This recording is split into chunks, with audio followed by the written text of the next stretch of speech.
Good evening, ladies and gentlemen, and welcome back to the Gran Touring Series Racing League Season 39 EU Division 2. It's round 3, and we're here trackside at Circuit de Spa-Francorchamps in Belgium for what is expected to be an absolutely phenomenal finale to what has been a very tough season for all divisions involved, but focusing particularly on EU Division 2, tonight we have got a number of unanswered questions. We've got the Drivers' Championship still to wrap up, but we've also got the Constructors' Championship, which is looking incredibly close indeed.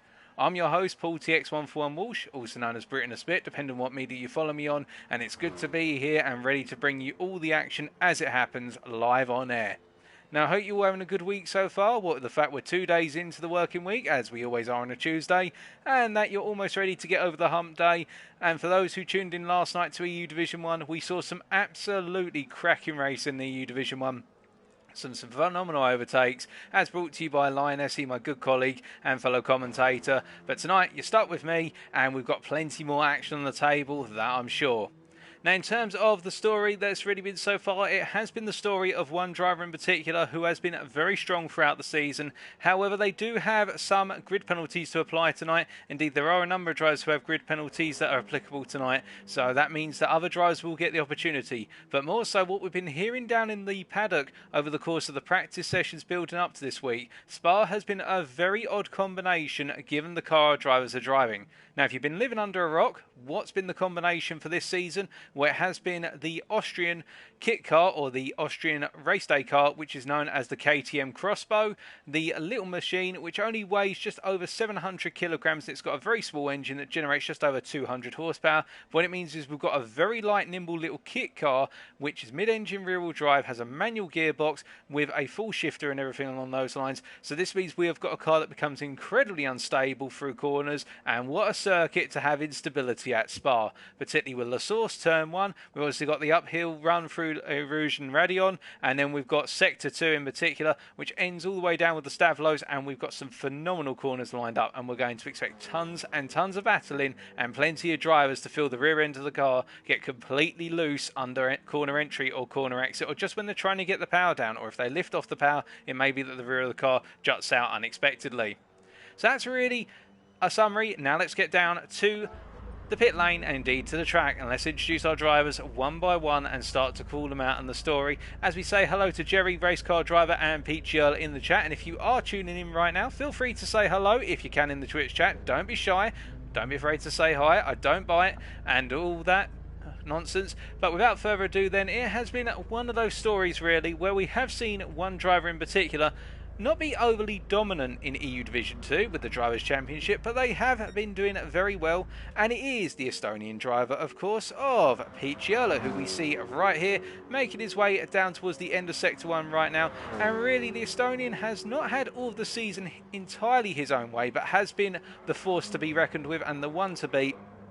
What with the fact picking up the maximum points haul in at round number 1 of 49 points, and then proceeded to pick up 47.5 points in round number 2 last week at Croatia Dragon Trail Gardens. Pete Earl missing out on the triple once again in the final race of the evening, where he was pipped to the finish line by HBoss GT, his main championship rival. However, with the consistency of form that we have seen from the Estonian time and time again, it really has enabled him to open up a points lead now, which is amounting to a lead of 96.5 points.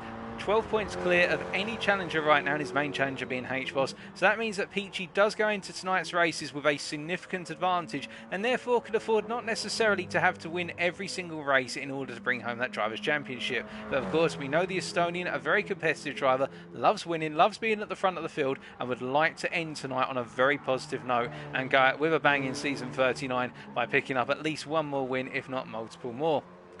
Now, outside of Peachy Earl, of course, we do have then HBoss, who we believe is in the pit lane right now, and here is the British driver, of course, our P2 man right now on 84.5 points, and had a bit of a difficult evening at Croatia last week in the fact that things did not start off according to plan, with a 6th place finish in race number 1, but then things returned to normal, and that consistency in that performance really shone through with a 2nd place in race number 2 and a 1st place with a phenomenal strategic gamble in race number 3, opting to pit the latest of everybody and not going for that tyre change and just holding on right at the end, did HBoss to bring it home with the win there, giving him 43 points from round number 2. leading to 84.5. And I think H-Boss has been kicking himself a little bit, wondering if in round 1 he'd been able to pick up second places in races 1 and 2 at Yamagiwa, would he have been a lot closer to Pete Giella? Well, the simple answer is yes, but that's on his mind, and I think tonight he really wants to go chomping at the bit to chase after his Estonian rival. Now you have to go a further 6.5 points back to come down to our third place man, and that is the Dutchman of K2XR, or K2 as referred to be short, who has really risen to the challenge over the course of this season. He's had some minor fluctuations in terms of inconsistency, but on the most part, K2's been at the strongest he's been for a while over the course of the GTSRL seasons, with 78 points to his name, and last week picking up a total of 38 for a second place, and then what was unfortunately for him a 8th place, and then a return to form with a 3rd place in race number 3, giving him a good point sort, and he'll be looking to wrap it up tonight and hopefully finish off 3rd place in the Drivers' Championship. If not, get a little bit closer to H-Boss. You never know what could happen. You then got only 3 points to go down to our Austrian pal and good favourite as we try to find him around the circuit. That's Luke getting it very wrong there. But we can see our good old friend of Pingo Phone making their way right now down through the extended left-hander here, the very brave corner, as they go very wide and decide to show us their drifting capabilities. But thank you, Pingo Phone, for that as they reset to the pits. But Pingo, last time out, having a good evening once again and being very consistent, it should be pointed out, with 38.5 points in round number 1, 36.5 points in round number 2, and we expect the same from Pingo tonight. A good performance from the Newt driver, and we will be hopeful that he's able to take the fight to K2 and make sure that K2 can't run away with that 3rd place in the Drivers' Championship. We then come on to Not Natch GT, our British driver, and this is where we start to see a sizable gap open up between our top 4 in the drivers, and then we've got a huge melee going on for 5th place in the Drivers' Championship right now, which Not Natch is leading. Here's the Briton as he makes his way up towards the final set of corners, culminating with the bus stop chicane, of course. Now, Not Natch on 51.5 points last time out had a very difficult evening at Croatia, in the fact that he only picked up 20 points with a dismal set of results, albeit it was not all entirely his own fault. There were a lot of incidents which he was involved in, not necessarily he being the creator of those incidents or the starter of them, but he definitely felt their impact, and also some mistakes came in. Well, the fact in race number 1, a 10th place, and then in race number 2, things seemed to improve considerably. What was in the end a 6th place finish, only for it to all go downhill with an 11th place finish in the final race of the evening, and we expect Not Natch is going to have to really step it up a gear tonight in order to hold on to that 5th place, because only 2 points behind him right now is the lethal pair of trousers known as Trousers of Doom, who's not currently at trackside. We are waiting for Trousers of Doom to arrive. We are expecting him to turn up tonight. But Trousers on 49.5 points at the moment, having had a very strong showing at Croatia last time out, and we'll come back to him a little bit later. You then got to go only the best part of a further 2.5 points down to a Jerry R driver, who's currently sat in what is P7 in the overall standings on 47 points. Here is the gentleman in question, K2's teammate, of course, and the older of the 2 Dutch brothers in terms of Jerry R driver and his brother Remon, who we'll come on to in a second. And Jerry R driver on 47 points at this point in time, having a slightly better evening at Croatia compared to at Yamagiwa in Japan, whereby in round number 2 he was able to pick up a 7th place, a 5th place, and then finish it off with a rather difficult end in terms of what was a 9th place, and I don't think he was hoping for that 9th place in the final race. I think he was hoping that the form would continue and get him some solid points to really get him into a position where he'd be leading the battle for P5 coming into round number 3. But it is what it is. From speaking to Jerry earlier today, whilst I was down in the paddock, what he was saying is that he's very proud of how his brother's been performing over the course of this season. He's looking forward to seeing more from Remon as they go deeper and deeper into GTSRL seasons. Remember, we've got season 40 coming up in 2 weeks' time, and at the same time, whilst he's got a lot of pride in what his brother's been able to achieve, he will of course be fighting fit and fighting for those positions throughout, and he'll want to prove that he's still the faster of the 2 brothers, although he is a little bit worried that his brother's getting faster and faster with every single race. Now, of course, we move down to our 8th place man, HRL, who I unfortunately have to declare will not be racing tonight due to a personal scheduling conflict and personal circumstances, but we wish HRL all the best. Our 8th place man at the moment will be finishing the season on 45.5 points, and we believe that is going to drop him some way down the order, given the fact he's only 1.5 points off of Jerry right now, and he's only 3.5 points ahead of our 9th place man, and that is the driver, as we get it pronounced right this time, the Dutchman of Golden Dagen, who, as he makes his way out of the pits right now, who you can see is going to make his way around the pit exit of turn 1 and then up towards Radion and Rouge. We found that Golden Dagon had a very consistent round 1, and indeed it's been another consistent round number 2, as we hear that Trouser Doom has just arrived down in the paddock. It's good to hear that the SAS driver has made it. But Golden Dagon on those 42 points with a 20-point haul in round number 2, and what was a very odd evening, in fact, in the fact that race number 1 saw him finish 13th, race number 2 saw him finish 10th, and then in race number 3 things really started to work out for the Dutchman, what have him finishing in 7th place in the end, and he really came alive in the final third of the evening, and we hope he can switch on just a little bit sooner tonight and perhaps iron out some of those mistakes or difficulties that we've seen from him in previous rounds. But of course, with him on 42 points, we then got only a point to get to our 10th place man, the younger of the two brothers of Jerry R. Driver and Ramon. It is Radical Ramon, of course, making his way right now down through Sector 2, doing a bit of fuel burning, probably to get a feel for what the car's going to be like when he does go into qualifying mode, or just letting another driver through. Of course, he could be doing that, and it looks as though he was. But Ramon right now on 41 points, having had a better evening in round number 2 at Croatia compared to Japan in round number 1, whereas he picked up only 10.5 points in round number 1. He picked up 30.5 points in round number 2 for what was a very strong performance overall, with a 5th place finish in race 1, a 12th place finish in race number 2, albeit he was involved in a major incident and there was a mistake of his own doing as well, I believe. And then in race number 3, he ended up picking up a 4th place. So he went from good to bad to fantastic, and it's really showing Ramon really adapting to the format and starting to push higher and higher up the score charts, and we're looking forward to seeing what he's able to do tonight.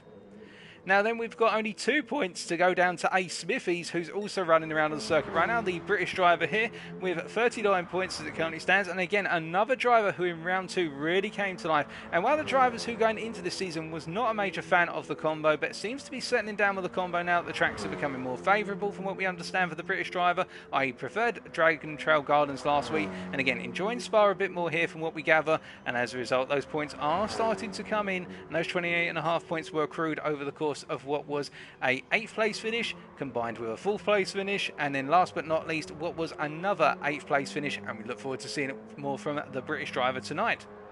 And then you've got a sizable gap down to P12, which is owned by Roland 92, who I believe will not be taking part tonight. And Roland 92, also known as R Dutch Killer, for those who are wondering, or I believe he's just R Dutch now as he races under the pseudonym of R Dutch. And so we won't be seeing any of Roland 92 tonight on those 31.5 points. That will be his final points tally for the season. But then we have the Turkish driver, who I believe we are still waiting to turn up at trackside, and that is Zanai Ismail on 24.5 points. The driver who's had a very difficult season after a fantastic season 38 in EU Division 3. The step up to EU Division 2 has been a difficult one for the Turkishman, but we hope to see him out on circuit. And then last but not least of our drivers unable to take part in last week's round number 2 at Croatia is the Polish driver here of Luke 666111. Who will just be referring to Luke, who on 19 points right now has got it all to do tonight, and I think his target will be to try and get himself up into P12 come the end of tonight's races. But of course he'll be up against Zanai Ismail to do so, and also he'll need to get those points for his own efforts and pace out on circuit. So that's the summary of the Drivers' Championship as it currently stands, and I believe we are due to commence start checks in a very short period of time. But I should also point out that we do have a number of penalties which are going to be applied over the course of qualifying today, as we say hello to Raymond and also Zoronic in the chat. Hope you guys are doing well, of course. Now, due to a number of incidents, Croatia was indeed full of incidents at Dragon Trail Gardens. I can report that K2's on, R Dutch, who won't be racing tonight, of course, R Dutch, but also Picciola and Radical Ramon will all have what I believe are 3-place grid penalties applied to their qualifying positions tonight. So wherever they qualify, we have to take them down 3 places, and that means that we will not be seeing Picciola start on the front row, which is something which he has been enjoying very much, so has the Estonian, and that puts just a little bit more pressure on his opening race, and it means if he does end up in a situation where he finds himself in a major battle in race 1, and perhaps he falls down the order, then he's got it all to do, and perhaps that can enable H-Boss just to creep in there and get some early gains on the Estonian, and it could open up the championship fight over the course of race number 1. And then going into race number 2, it's all about whether Picciola has been able to get himself back into that position for race number 2, because remember, your qualifying position for race number 2 is based on where you finish in race 1. If you win race 1, you're starting on pole, etc. So Picciola will need to utilise his pace in race number 1 to get clear of the midfield field as we see we get our first stuck check race underway. This is of course for us to check that all of the drivers are able to get off the grid due to connectivity, but it's also a means of giving all of our drivers a little bit of an experience of what it's like running down towards turn 1, i.e. La Source, in a crowded pack with a grid start, which they may not have practiced yet. As we come down to the grid then, and it's going to be Radical Ramon on pole and alongside him Notnats as they take us away for this stuck check race of 1 lap. And of course the big question for a lot of our drivers as we get that wonderful camera shot looking down the starting grid, what's it going to be like going up the hill through Eau Rouge and Radion?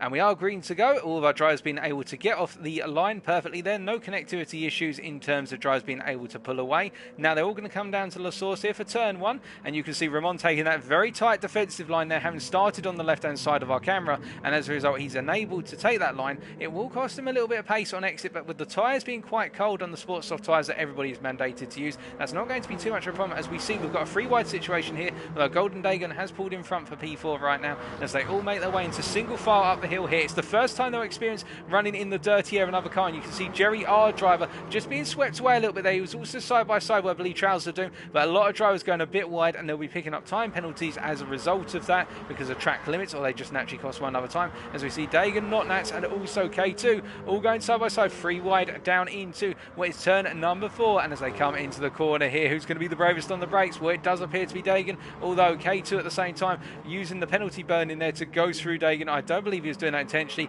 as he tries to sweep round the outside through turn number 6. It's not going to work out, or does it? In fact, it does in the end. He's able to find the grip there on those Sports Soft tyres. He's got them turned on, but Dagon now attacking back on the inside here as they go through the extended downhill right-hander of turn number 7, and now going into X for this one time of asking. You'll see that K2 trying to stay on the outside here. A very dangerous move, and you can see why the car gets sent wide there, because there's just not enough grip, and it's not really a place where you can go too wide unless the driver on the inside gives you a huge amount of respect, which K2 may have felt he was entitled to given how far alongside he is, but not a conventional overtaking place, and he will need to be worried that some drivers just will not respect the fact if he's on the outside there. As we can see that Notnat's making his way down the hill right now, and at the same time Radical Ramon pushing after him as a number of our drivers going very wide down through the double downhill left-hander before going into the medium speed chicane here of turns 11 and 12, and as they flow through here, and we can see that Smithy's right now getting a very nice run as Peachy is chasing after him, and I think Peachy will be using this as time because he knows he's got to start in the midfield, so he'll be getting this experience as we see Luke getting it wrong off the AstroTurf, then going into the wall and the exit of the chicane. Now they go through the dual Stavlo, and before they come onto the long run down towards the bus stop chicane here they go charging through, of course, and we can see that Smithy's in a side-by-side with Ramon, who's gone a little bit wide out as the second part of Stavlo, and as they charge through the sequence now of the long extended straight before the left-hander coming up towards bus stop, you can see all of our drivers settling down into an order. Dagon at 2.7 seconds clear of the rest of the field. I think he'll feel very comfortable with this, but all of our drivers will get used to now running in the dirty air. One of them, Peachy Early, getting a little bit of a tank slapper there, as we do see a yellow flag being triggered for what appears to be Smithy's. I'm not sure what's happened to him, but as they all come down to the bus stop, H-Boss taking evasive action there, just missing Smithy's by a hair's width. And it's Dagon who brings us across the line with the win in the stuck check race, which isn't worth anything, of course, in terms of overall points. As we get a drag race to the line, Peachy just holding on there. But, of course, taking that initial win and feeling as though you're able to break away from some drives is quite valuable. It can give you a little bit of a mental advantage or a little bit of mental encouragement as you go into the race going forward, as we see Luke wrap things up. So congratulations to all our drivers for being able to get away there, and we look forward to getting underway once again in due course.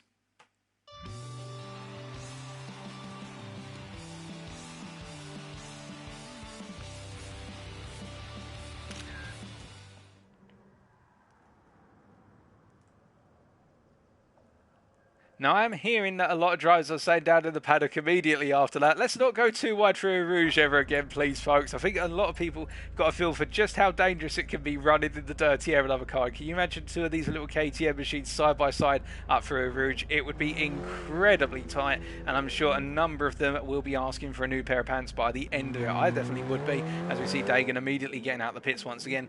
We do expect that we're going to be getting another stuck check underway, and we will only have 11 drivers racing tonight. tonight. I can now confirm that for you folks. So we will be missing HRL, Dutch, and also the third driver we are missing for this evening is Zanaismail. Zanaismail will not be present tonight, unfortunately. The Turkish driver not able to attend. So we are down to a field of 11, but whilst we may not have as many drivers on the field tonight, I'm sure the quality of the race in action will make up for the lack of quantity of number of drivers.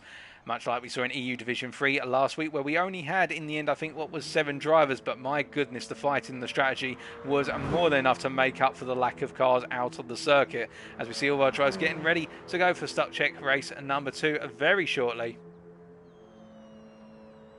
And, well, whilst we're waiting to get underway, the big question, of course, will be on a number of drivers here. The strategy at the end we're going to have, in terms of the race distances tonight, we've got 4 laps for our 2 sprint races, races 1 and 2, and then when we have the feature length race of 8 laps, the double distance race where you have to have that mandated pit stop, will drivers go for a tyre change? I strongly suspect we will be seeing a tyre change over the course of the pit stop race. For the simple reason here, grip is huge and you do not want to have tyres which are just refusing to give you the grip when you need it most, particularly around Spa, a very challenging circuit on all calendars, whether it be the GT3 calendars or alternatively Formula 1, you name it. Most drivers will say it's a very difficult circuit, but one they absolutely love, and I'm sure that our drivers here also love it. I do love Spa, I must admit, and well, enough about what I enjoy. Let's see what our other drivers are able to enjoy, of course. But Peachy telling us, as we get our second stock checker underway now, that he's not too worried about the grid penalty due to the fact it's going to be a rather short run to turn 1. Well, I do like the confidence there, of course, from the Estonian driver, and we will wait and see, of course, whether that is paid in due course. But let's get our second stock check race underway, and we're going to be this time hopping on board with one of the drivers a little bit further back to give you a feel for what it's like starting towards the back and following a whole sequence of KTMs up the hill.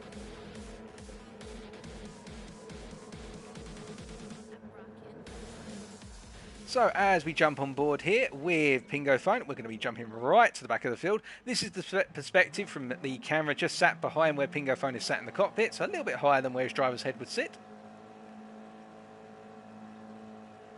Lights already out and they're underway, of course, getting a good start there, Pingo Phone, although bogging down in that initial gear shift. You can see upshifting just at the wrong time there, cost himself a lot of speed, but by starting towards the back as well, he may be thinking about just simply seeing the opportunity. He sees an opportunity to go up the inside of both Peachy and Trousers of Doom. He gets it on Trousers of Doom, definitely. In fact, getting 4 places for the price of 1 overtake there. A very bold move by Pingo, now making his way down the run here towards turns 2, 3, 4 and 5 as he makes his way up towards Ready on the New Rouge. Then we're going to see, watch this, left to right, here we go, and this is where you've really got to be brave. And you can see Pingo just having a little bit of loss of grip there on initial turning for the right hander as Jerry R driver spins across there, and everybody does good to avoid bumping into him. But you can just feel from Pingo Phone's perspective just how brave he had to be up through there. Cold tyres, of course, as we switch to the external camera, and just forcing the car to go in as Smithies pulls off the racing line to burn a penalty. Getting used to burning penalties, of course. We do have 3 penalty zones here, as we see that Radical Ramon is running all of our drives around the field right now, and H-Boss, of course,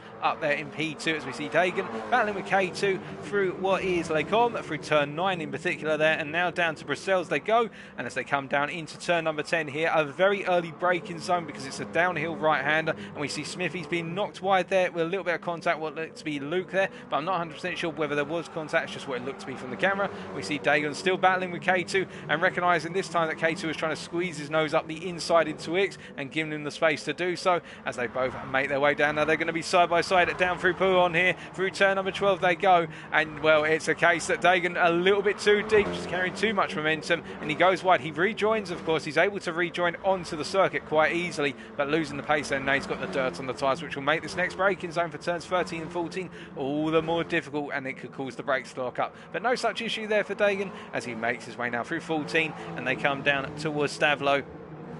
And we see Peachy there really pushing hard and going out onto the AstroTurf and even taking a little bit of gravel for his measures as they make their way through Stavlo then into the second part of Stavlo. And now it's going to be the long run down Blanchimont towards the chicane, the bus stop chicane, of course, as Ramon goes deep. And as a result of that, he's now losing a bit of time to H-Boss.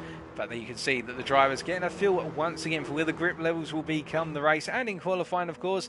And there's not much rubber down the circuit right now, so those grip levels will be at the lowest that they'd expect. H-Boss and Ramon battling through Blanchimont and now coming up towards the bus stop. And I think H-Boss has already got clear of the Dutchman as they come into that braking zone. And the Dutchman won't be able to find a way back here. So it will be, unless H-Boss makes an error out the final part of the chicane, it will be H-Boss who comes across the line to complete our second stuck check race. Everybody able to get away once again, and we can see that Ramon and K2 round off the podium, Peachy in P4 just ahead of Dagan, Notnats in P6, Luke in P7, Smithy's P8 ahead of Pingo Phone, and then we've got Jerry, our driver, in P10, and last but not least, Trousers of Doom.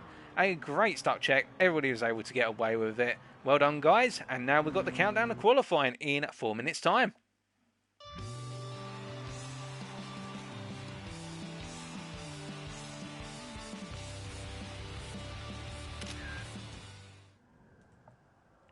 Now, whilst we do have the best part of about 3.5 minutes to go, of course, the big question will be, what can we expect in qualifying? Well, there's a lot of variability in terms of the qualifying laps here. I believe we're looking towards the lower end of a 2-minute 40 in order to be on pole here. But I've heard very mixed things with regards to what is considered to be a good lap and what's considered to be a bad lap. Of course, we do have the template of EU Division 1 that we can possibly use. But given the fact that we've heard so many conflicting reports from drivers here, I'm not going to put too much of a prediction on what we're going to expect to see in EU Division 2. Instead, probably just going to wait and see what is achieved in qualifying. Just for the simple reason here, one tiny mistake can spell doom to an entire qualifying lap. But whilst we are waiting to get underway, of course, if you just give me 2 seconds, ladies and gentlemen, I'm just going to take a very quick sip of water and then we will be back.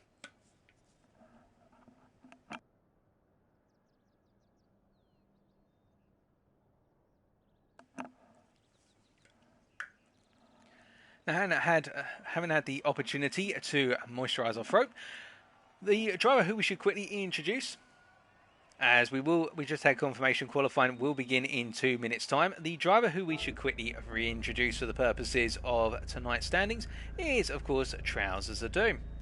Now, Trousers of Doom on 49.5 points in P number 6 right now in our Drivers' Championship. Here is the British driver, of course, having a very strong evening last time out at Croatia with 35 points gained from a 3rd place, a 7th place, and then a 5th place. And Trousers coming into tonight with a lot of momentum on his side, and we look forward to seeing what the veteran GTSRL driver is able to achieve, given the fact that I think that Spa is one of his preferred circuits, and as a result of that, he'll be looking to give it his all tonight in the number 303 machine and seeing what he's able to achieve. But all of our drivers getting in their final little bits of practice, and I should point out right now, folks, that in the Constructors' Championship, T. Albert Hay are in the lead with 125 points. That's the combination of K2 and Jerry, our driver. But to give you an idea of how close it is, they are only half a point ahead of team number 7 right now, and that is the combination of Pingo Phone and Trousers Doom. We're only looking at Trousers just moments earlier, and here's his teammate Pingo. And then in 3rd place right now, only 1 point behind on 123.5 points, is team number 3, the combination of H-Boss GT and also what is a Smithies. So we have literally got not only a 3-way fight, because then we've only got a further 2.5 points down to team number 1 on 121 points in P4 in the Constructors, and that is the combination of Peachiola and Zanaismal, albeit Peachy tonight being the sole representative of team number 1. It'll be interesting to see how far he can carry the team in terms of those standings, but it is close. We have got a 4-way battle for the Constructors, and there is a big question over who will be the winner come the end of it, as well as the Drivers' Championship. And we also do have the less unresolved question of who will come P5 in the Constructors, with team number 6 currently P5 on 93.5 points. And there's what is the best part of a 7-point gap to team number 5, who are on 86.5. Remon and HRL making up team number 5, Notnats and Golden Dagon making up team number 6. Without further ado then, it's time for us to get underway with qualifying at 12 minutes. Who's going to be on pole? Let's find out.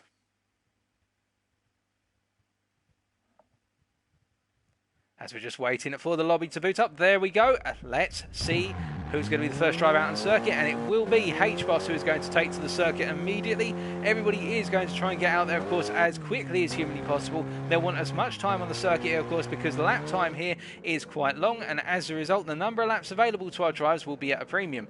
Now, of course, the big question, as we've always said in qualifying over the last 2 rounds, is do you go for fuel burning or do you just put laps in? And we can see a completely different style here. A lot of drivers immediately going into fuel burning mode, simply putting it in a low gear, say second gear or third gear. And by the way, folks, don't do this at home because you'll probably blow your car's engine, but putting the car in a low gear. And we see a traffic jam forming effectively through Eau Rouge and Raidillon, and a lot of drivers will be annoyed at that potentially and be thinking that these drivers need to get out of the way immediately right now, as we see Smithy's trying to scythe his way through the number of cars that are all burning fuel.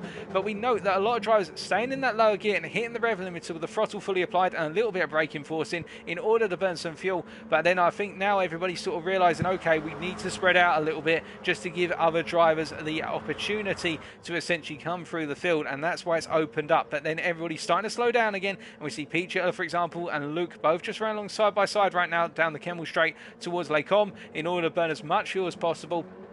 Although Luke is now going, I think, through into Lake Com, just burning a little bit of fuel out before getting a lap in, whereas H-Boss conversely, I should say, not controversially, he's not causing any controversy, well, not so far at least. The British driver here making his way down to turn number 12 and deciding just to go all in on his current fuel load. Everybody starts off with 100 litres of fuel in the car, but he's not deciding to burn any of it. He's just going to go for it by comparison. And I think the idea here from H-Boss is he'll want to do at least one banker lap where everybody is away from him, he hasn't got any traffic, and then he'll probably try and do some fuel burning before going for one final lap. He'll probably feel confident that he can do a good banker, a reliable banker, but you can see just how far he is as he's coming out of turn 14. The next driver to come through is K2zan, coming through turn number 13 right now, and that's the gap that H-Boss has afforded himself. Now remember, the pit lane at Spa is a very long pit lane. We are looking at approximately a 25-second time loss for a tyre change here, so as a result, when the drivers come into the pits, it does mean they're going to be spending a long time in the pits, and they will need to figure out where they fit back into that traffic. So as a result, going early like H-Boss has could prove very useful later on, as we see K2 making his way out of Stavelot Part 2 and now along Blanchimont. As they all make their way along then. But we are going to jump to H-Boss and ride on board with the British driver, our P2 driver in that Drivers' Championship right now, and take a look at his opening flying lap, and indeed the opening flying lap of this qualifying session. So we jump on board as he makes his way out of the bus stop chicane then, and charges across that timing line and immediately pulls the car over to the left-hand side of the circuit to take the natural racing line into La Source. That is turn 1, braking at about 80 metres from the corner there and deciding to go for a little bit of a deeper line rather than the tight apex line there, probably realising that the curve is a little bit unsettling for the rear end of the car and avoiding the apex curve as a result, but no issues getting that power down, although running very close to the wall there through turn 2, and now coming up to Eau Rouge and Raidillon, turns 3, 4 and 5. Here we go, completely brave. He's going to completely hold on to the tightness of the corner there through turn number 4. You can see he had to lift off the throttle a little bit to get the front end to turn in, otherwise it was going to understeer off, but a nice run through by H-Boss there, and now making his way down the Kemmel Straight. It's a very long straight for these cars as he makes his way up to Lake On, turns 6 to 8 away, the 3 corners all coming onto sector number 2. As he breaks into sector 2 then, breaking up that 100 board and just getting a nice tight line into turn 6 before coming through turn number 7. And you can see here how H-Boss is using the momentum shift of the car to rotate it through the triplet of corners there as he goes a little bit wide out of turn number 8, but that should be illegal because he rose up on the curb, but he didn't go beyond the track limits of the curb there. And now coming through turn 9, that downhill right hand, he goes a little bit wide of the apex there, but he does get it back under control with some smart throttle play in third gear before coming into X now, coming into turn number 10, going out wide of the apex there and drifting as a result. That's probably costing the best part of about 3/10 of a second, and he'll be remembering that for the next time he goes around. Now coming up to turn number 12 here, he's got to be brave but also smart, and when he decides to bring the throttle in and avoid using too much apex curve, he does so very nicely there, does H-Boss, and you can see how he's having to fight the car to keep it pointing in a straight line there as he comes out of turn 12, now down into 13 and 14 we go, braking at that 50 board there and gradually coming down through the gears, braking a little bit too late perhaps, and had to use the downshift to third to stop the car completely as he went through the corner, but now into 14, getting a nice exit there, running right onto the curb. Now into Stavlo 1, he breaks down into third gear, but goes a bit deep under brake, and then not anticipating, I think, the amount of momentum he was carrying into the braking zone. Stavlo 2 awaits, of course, and here he can be a bit more confident, just an initial lift before building up that throttle, and now charging all the way up to Blanchimont, and then into the bus stop chicane, of course. Now he's got a long run here. He's got to remember that he's on a good lap, not a perfect lap. He has made some mistakes, but he'll be noting those, but he's got plenty more time. He's got at least one more lap in this qualifying session as he makes his way through Blanchimont then, and now with a small lift there, he could have perhaps been in full throttle with less fuel in the vehicle, but he'll remember that. Now coming into the bus stop, he'll brake at about 125 metres, and then he goes gradually coming down the gears, but braking a bit too late, so he needs to brake at about 150 metres in the end with all that speed he's carrying, and as a result, that's compromised his line through bus stop, and now as a result of that, he comes across the line here with a 2-minute 40.5, which is our provisional pole. Of course, he's the first to clear a lap, but I do think we're going to be seeing at least 2-minute 39s, if perhaps not a 2:38, with the number of mistakes and the fact that H-Boss did have fuel in the car. As we see Smithy's coming across the line here, and this is going to be a 2:40.6. What can Pingo Phone do as he comes across with K2 behind, of course, and we see Pingo Phone with a 2:42.3, and K2 not able to match that 2:45.8. I think there was a mistake perhaps, or he's decided to burn some extra fuel and now go for a lap. But you can see Jerry, our driver, by comparison, as he makes his free through bus stop on a completely warm-up lap. That is nowhere near indicative of what he can do, and I think he's now going to be going for a fast lap. Not Nats, meanwhile, as he comes out of bus stop again on a similar situation here. A lot of drivers, I think, opting to go for 2 warm-up laps and also to burn the fuel out of the car before going attack. As we see Trouser Doom comes across the line, this is an indicative time, a 2:42.0, provisional P3, but 1.5 seconds down on our leader right now, as we do see that Luke has come across the line with 2:52.4, not indicative of what to expect, I believe. Dagan, again, a lap in the 3 minutes. That's definitely not a qualifying time. That's a fuel burn time. As we see Ramon with a 2:43.4. I think he's got a lot more to give potentially right now. I think he's sort of teetering between fuel burning and also getting the tyres warmed up. And then we see that Picciola right now is on a flying lap. Well, actually, in fact, he's on an out lap right now. He's not on a fly. He spent all of the previous lap doing the fuel burning. My apologies, folks. I do believe that's actually a glitch on our screen, unless we completely missed that Peachy came into the pits. Although those tyres would say that he did come into the pits at the end of his warm-up lap. So Peachy is getting his tyres warmed up again right now. He's put on a fresh set and burnt the best part of 20% of the fuel tank, and then he'll be going on to a faster lap. As we do see that H-Boss right now is only leading in qualifying provisionally by 1.5 tenths over a Smithies. The two British drivers being very closely matched, and I think this is all going to play out. As we hear from S-Ranch there, who's tuning in, that he was quite impressed by H-Boss's lap until minus the last sector. As we also say to That's Stupid in our Twitch chat, of course. Well, I don't think the race is stupid, but that is a clever username all the same, no wonder.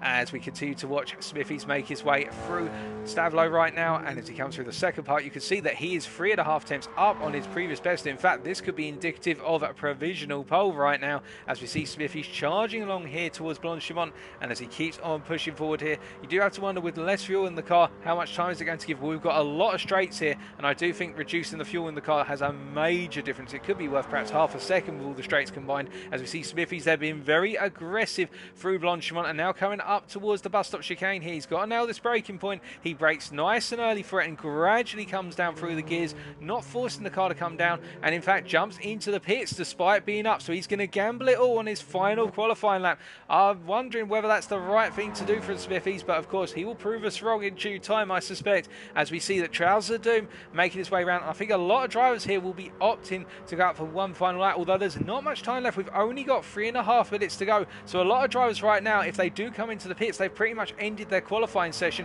We see that K2 is in the pits right now with 70 litres of fuel, and we're watching Trouser Doom, who's putting in another lap, or is he putting in another lap right now? Could this be a quick dash to the pits? Of course, he hasn't got much time. If it is a dash to the pits, this is going to be critical, and Trousers opted to stay out, so he will not be pitting in this qualifying session. And those tyres, well, this is an improving lap, but those tyres are wearing down. It is a 2:41.1 that puts in provisional P4. A nice lap there by the British driver, as we see that Luke coming across the line to a 2:42.0. So the laps are now starting to come in, as we see that Golden Dagan improves to a 2:39.8. We've got our first 2:39. It is in the form of the Dutchman's lap there, and Dagan has been the driver who normally comes out of nowhere in qualifying and sets a blinding lap lap, and that is a very high bar to beat right now, 6/10 clear of anybody else, as we wait and see what else is going to happen in this qualifying session with only 2.5 minutes to go now, and everybody will be on their final qualifying lap if they're not on an out lap, trying to get round to start their final qualifying lap.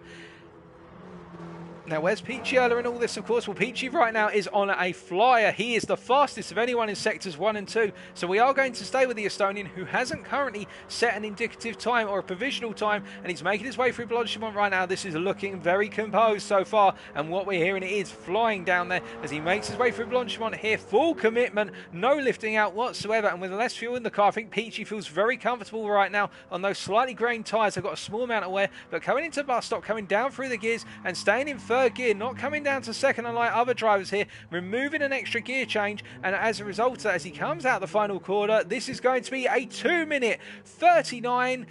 A 2:39.8, so it's only 700ths faster than Dagan right now. Dagan does have an opportunity there to respond, as does Peachy. Peachy may feel that they've got one more lap in there as they make their way through La Source once again. But how will it turn out? Of course, we've got 1.5 minutes to go. It is going to be a nail biter, and I think we know who our two drivers battling for pole will be. It'll be Dagan and Peachy, and with Peachy, of course, having that 3-place grid penalty, he can't start on pole, but he will want to be on pole in this qualifying session, because that means he can start in the highest possible place of the race, and that is P4. But as Dagan makes his way down through turn 12 right now, we can see that he is pushing around, but it's not a faster lap at this point in time, and I believe all our drivers are now coming onto their final laps. We've got a number of drivers making their way through sector 3 right now. They'll just get across that timeline in time, I believe, although they are going to have to give one other space. I think Dagan here may be feeling he's going to be impacted a little bit by Ramon if he can get across the line just in time, of course.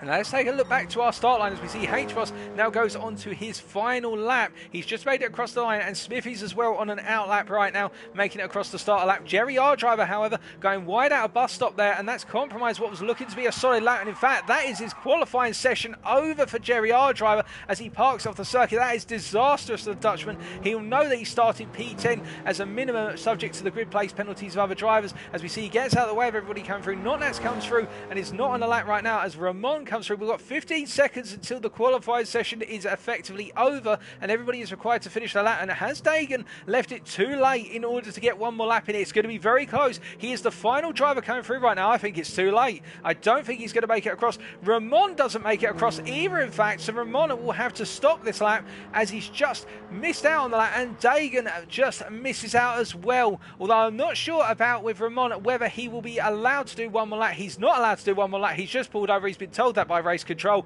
and as a result right now Peachy Erla on a personal best, the fastest of anybody, although be it he's not faster in sector 2. You can see he was 900ths down there. He will be the first driver to come through and complete his next qualifying lap, as we see Peachy Erla making his way up towards Blanchimont right now.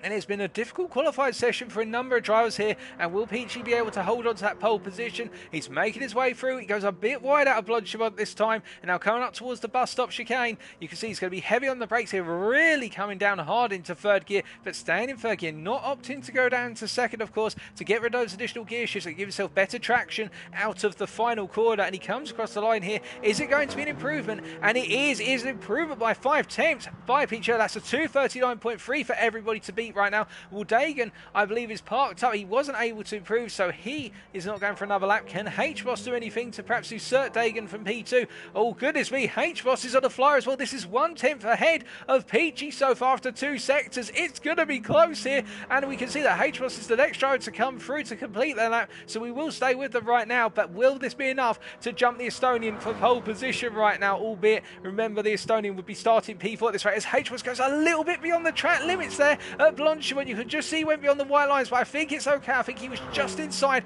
where we register it normally. And as he comes down into bus stop, as we're hearing that Peachy didn't have the perfect lap there and could have had a little bit more potentially, we see that H was comes through bus stop here, and that was a smooth bus stop, although he went down to second compared to third. And is it enough?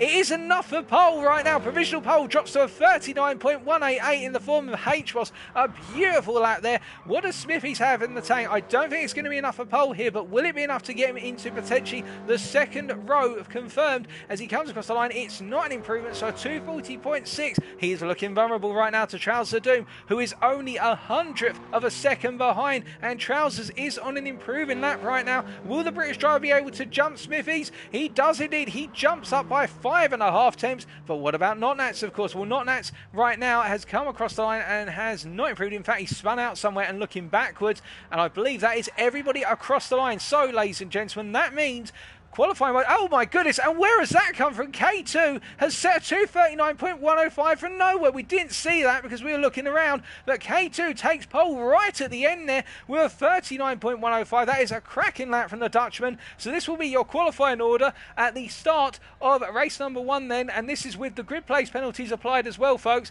Just give me 2 seconds to confirm it. So K2, whilst he qualified on pole, will be starting in P4 as a result of a free place grid penalty, which means H-Boss will take pole position when we go to the race, albeit he qualified P2. He will be not joined on the front row by Pete Giurla, who starts in P5, but instead it will be Golden Dagan, who now starts in P2 as a result of the grid place penalties. Then it will be in P3, Trousers of Doom, who will be starting in P3 right now, and then it will be K2, who starts in P4. Pete Giurla in P5, if we're getting this right, which I believe we are. And then it will be Smithies, who starts off in P6 with a 240.6. A good lap there by the British driver.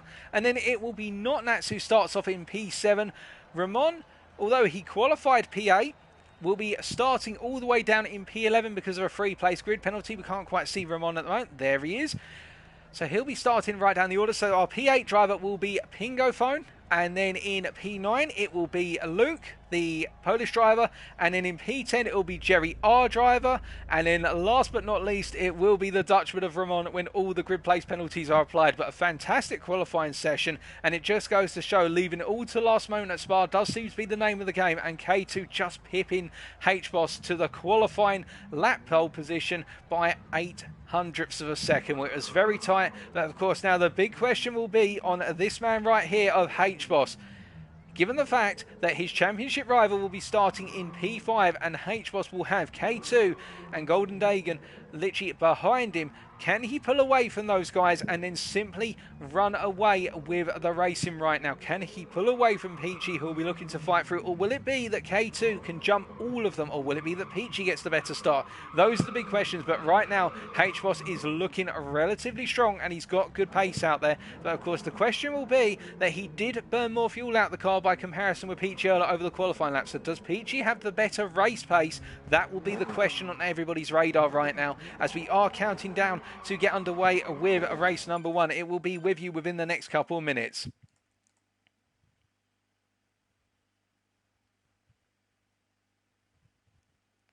As we say hello to MDC in the chat, and we've just had the time of day change to get ready for race number 1. The clouds are coming over the circuit right now. We're not hearing that there's any rain on circuit, although that would be absolutely crazy in these machines if we did have rain at the last possible moment, because nobody's prepared for rain as far as I'm aware.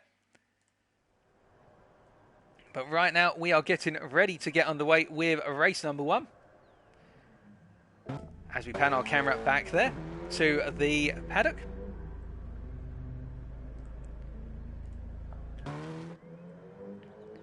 And it is definitely going to be a very close one tonight. But there's going to be so many questions in terms of who is able to pull it out of the bag and who is able to get those solid points from the start.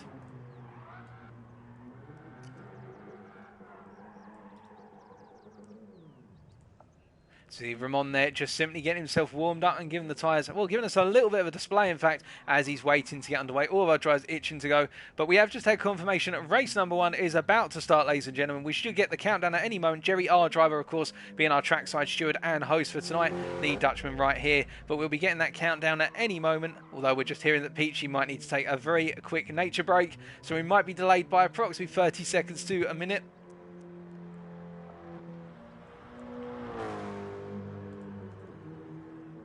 And we also say hello to Phil Deadly in the chat as well.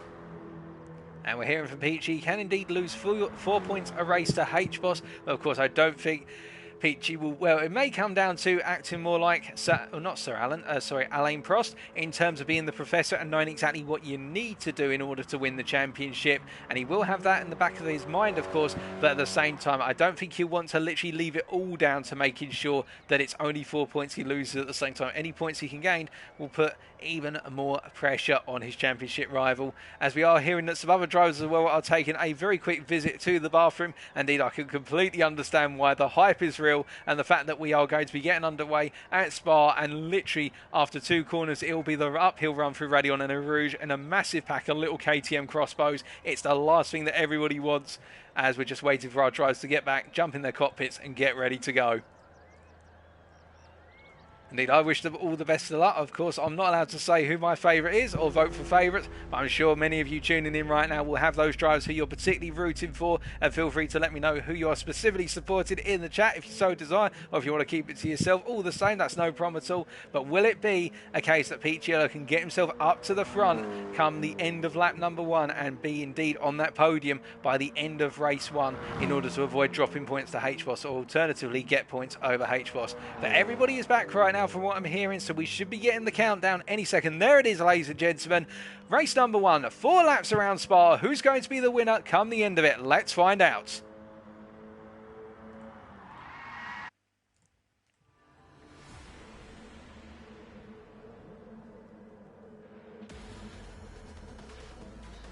So as we pan down to the grid, H-Boss on your left. On your right-hand side, by comparison, is Golden Dagan. And then behind them, K2 and Peachy, both looking to make their way up the field as quickly as possible. But watch out for Ramon starting in P10. What can he do?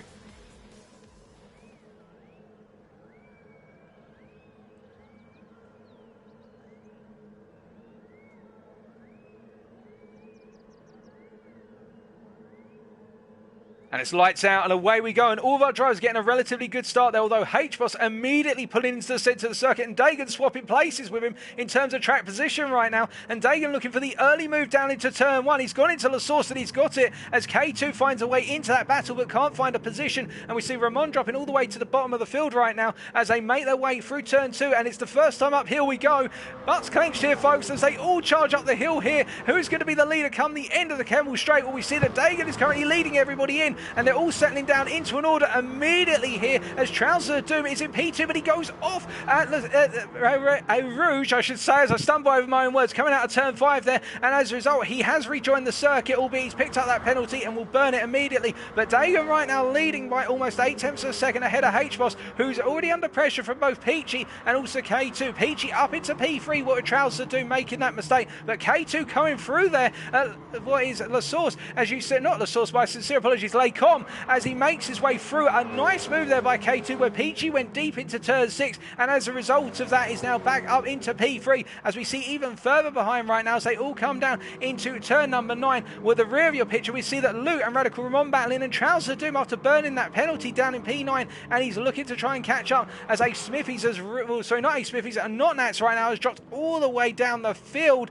and the British driver will need to catch up. But at the front of the pack we can see that our top 6 are really close together right now, all chasing after one another in quick succession as they come down through turn 12. Will anybody be caught out early by the dirty air and the cold tyres? Nobody making that mistake in the race conditions these times, as we see Smithies right now in P5. We jump on board with the British driver here. You're riding with him as they come down to 13 and 14, trying to find a way back past into a position where he can get in front of Peachy and then go chasing after K2. Smithies, I think, will feel that he's got a lot of pace here, but then again, could it be the case that Peachy is just simply building up the momentum right now? No, he's got 3 more laps after this one, but you can see just how close they're all running to one another, and the slipstream here being 0.75 seconds off the car in front, of course, it does mean that you've got to roll close to the guy in front to get that tow. And now as they run down towards Blanchimont here and up towards the bus stop chicane, you're going to see just how much that slipstream gains them in terms of time down the straight, as we know that Dagan is pulling a little bit away right now, and they all go charging up towards Blanchimont. Here they go into left-hand left-hander, pretty much fully committed bar, a little bit of a lift on initial entry to get the nose of the car rotated in, and Smithies goes a little bit deep there, and we see that H-Boss having to go defensive versus K2. K2 tries to go around the outside to inside, but H-Boss squeezes the door shut as much as he can, but K2 says, no, I'm coming through. So after lap number 1 then, it is Golden Dagan ahead by 1.2 seconds, followed by K2, then H-Boss, then Pete Giurla, then A Smithies, then Pingo Phone. That's our top 6. Luke leading the battle for P7 with Jerry R. Driver chasing after him. Charles Zadoom in P9, Radical Ramon in P10, and then all the way down at 12.5 seconds down is Not Nats in P11 trying to get back into the race. But we can see already as they come out of turn 1 and through 2 right now that Dagan is pulling away from the rest of the field. K2 under a lot of pressure from H-Boss, who in turn has got Pete Giurla putting the pressure on. But you can see what Peachy's trying to do here. You can note that the Estonian driver is putting some initial pressure on H-Boss coming into these braking zones, but I think he's respecting the fact that his championship rival is only 1 place ahead, and both his rival and K2 both get track limit penalties, as does our race leader, of course. So Peachy's going to gain 2 places for free here, as Dagan also has to pull off the racing line. Will it be enough here? I don't think it's enough for Peachy to get through, but he's going to be side by side down into Lake Com, and he's got round, he's gone all the way round, and we see further back that Smithies has found his way through as well. He's essentially turned it into a freeway overtake for P3, and he's got it done as Pingo Phone tries to come around the outside here of turn 8, and it's not going to be the case. The British driver holds on with a brilliant bit of positional driving there, and Smithies is now up into P3, but for how long? As Pingo comes on the inside here into turn 9, I think it's the case that Pingo just simply had the momentum there. Smithies deciding not to defend it too hard, recognising the fact that right now that both of them have got much faster drivers behind them and they can keep them held up, although Smithies are getting a bit of a poor run out of X, and as a result dropping down into P4. But as Smithies now tries to build up the momentum, K2 and the H-Boss finding themselves behind the one driver who perhaps they didn't expect to fall behind because of that penalty, and as they make their way through 12, it's 3 wide. I don't think you can do 3 wide, but they're going to try it all the same through 12. Smithies push wide onto the AstroTurf, but he stays simple, and as they make down into 13 and 14, you can see it's all kicking off. There's little bits of contact here and there. Keep it clean, boys. We don't need another Dragon Trail here as they make their way out of 14, and you can see that Smithies dropping back into P6 and flashing his lights, I think feeling a little bit aggrieved with everything that happened there, but that was a bit of an awkward one, and both H-Boss and K2 really trying to force their way back into a hunt for the podium right now. But Peachy, he's made his way up into the lead, and he's breaking away from Dagan by the region of 1 second so far, but Dagan of course could come back. Dagan having a lot of pace, but right now H-Boss must be fuming at the fact he's essentially given up the podium so far over the course of the opening 2 laps. But remember, we've still got 2 more laps to go, and there's plenty more action to come. I don't think it's over yet, folks, as we see Pingo Phone going very wide there out of Blanchimont and having to rejoin the circuit on the inside. And there's a little bit of contact between himself and K2 as Bingo's got those 30 tyres, and he goes extremely deep into the bus stop there and essentially rejoins just behind K2 when all is said and done. And Smithies now back in the fight versus the Austrian is the British driver as they make their way onto lap number 3, and we can see that H-Boss under increasing pressure from the Dutchman as they come down into La Source once again. And meanwhile behind, Pingo Phone going for the defence versus Smithies. If Smithies doing the cutback in return, who's going to have the greater momentum come the run-up Radion on Arouge here? Let's find out. And we see as the camera pans around that right now it is Smithies with that momentum, and I think the British driver will have it done until they get to the Kemmel Straight if Pingo Phone can stay there. But of course being behind him right now is so difficult because you'll just slide uphill, but he does it, Pingo. He's got it nailed, and in fact you can see how Pingo is drifting left, right and centre, but right in the rear view mirrors of Smithies right now. And will he go for the move down into Lake Orma on the 3rd time of asking? He's going to be on the outside initially. Smithies taking the centre of the road, his standard defensive position here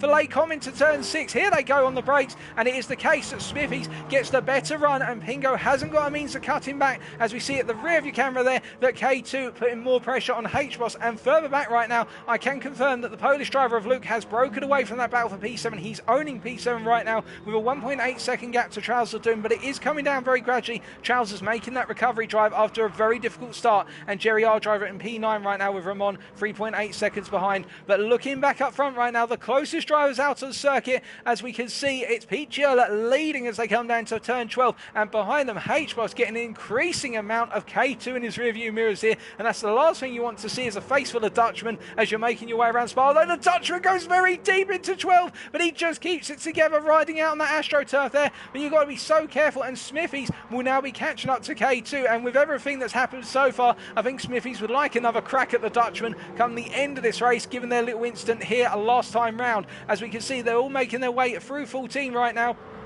And Smithy's getting ever closer to the back of K2. It does take a good number of corners in order to burn off the dirt on the tyres there to get rid of it. And K2 hitting the bollards at Stavlo as well. That's going to cost him a 10th in terms of momentum. And you can see as we look back from K2, who's gone very wide. We don't even need to look back, but we'll do so anyway. Smithy's will have a huge amount of momentum here as they come up towards Blanchimont, and immediately K2 going to the inside, Smithy's to the outside. Now will Smithy's decide to lift off and cut back in behind K2? I think it'd be the safer option because K2 is not going to give him any space, and in fact there's a little bit of a knock there on Smithy's, but I think he'll feel that K2 gave him the knock, but it was brave stuff nonetheless from Smithy's. That will be a track limits penalty, I believe, unless it's accredited that K2 gave him the knock. It is, so Smithy's takes the place legally, and as a result we can see that K2 right now being under that pressure to regain P4. He does so out of the bus stop here, but we see Charles Saduma goes just a little bit onto the AstroTurf there at the foreground of your picture, and that will drop in the momentum at our bus stop. Smithy's looking to battle K2 into La Source. He goes on the inside here, K2 on the outside looking for the cutback, but Smithy says, there's no way you're cutting back through. I'm just going to park it on the apex for you.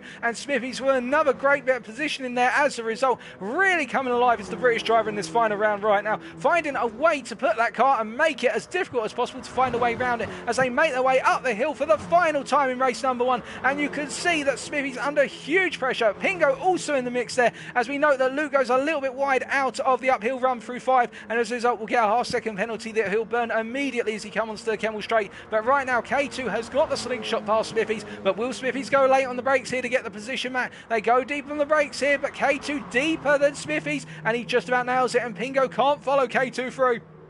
Well, you can see that Pingo's got a huge amount of momentum there, and as a result he's trying to find a way to get round Smithy's, and as they come out of 8 and down in towards 9, Pingo I think is going to be forced to go around the outside of Smithy's as we see Dagan and H-Bus getting ever closer in that battle for P2, but Pingo right now really putting that pressure on, really mounting the late charge as K2 gets sideways down, but you can see that Pingo just going up onto the grass a little bit now, costing the momentum. But meanwhile in the battle for P2, Dagan versus H-Bus, well, Pichiel has already disappeared off up the road. He's 3.7 seconds up the road, so now it's a battle for P2. Dagan going a little bit deep out of turn 12, and that will cost him the momentum down into 13, but H-Ross has got to go the long way round as they come into 13. H-Ross on the outside here as the camera pans round, and you can see he's going to try and sweep round, but Dagan makes it difficult, and H-Ross tucks back in instead and realises, right, if I'm going to do it, I'm going to have to do it into the bus stop. That's the only place I can do it unless Dagan has a disastrous run out of Stavlo 2, as we can see here that K2 in P4 right now has cleared Smithy's a little bit, and Pingo has lost the momentum, and they all charge through Stavlo 1 and Stavlo 2 now.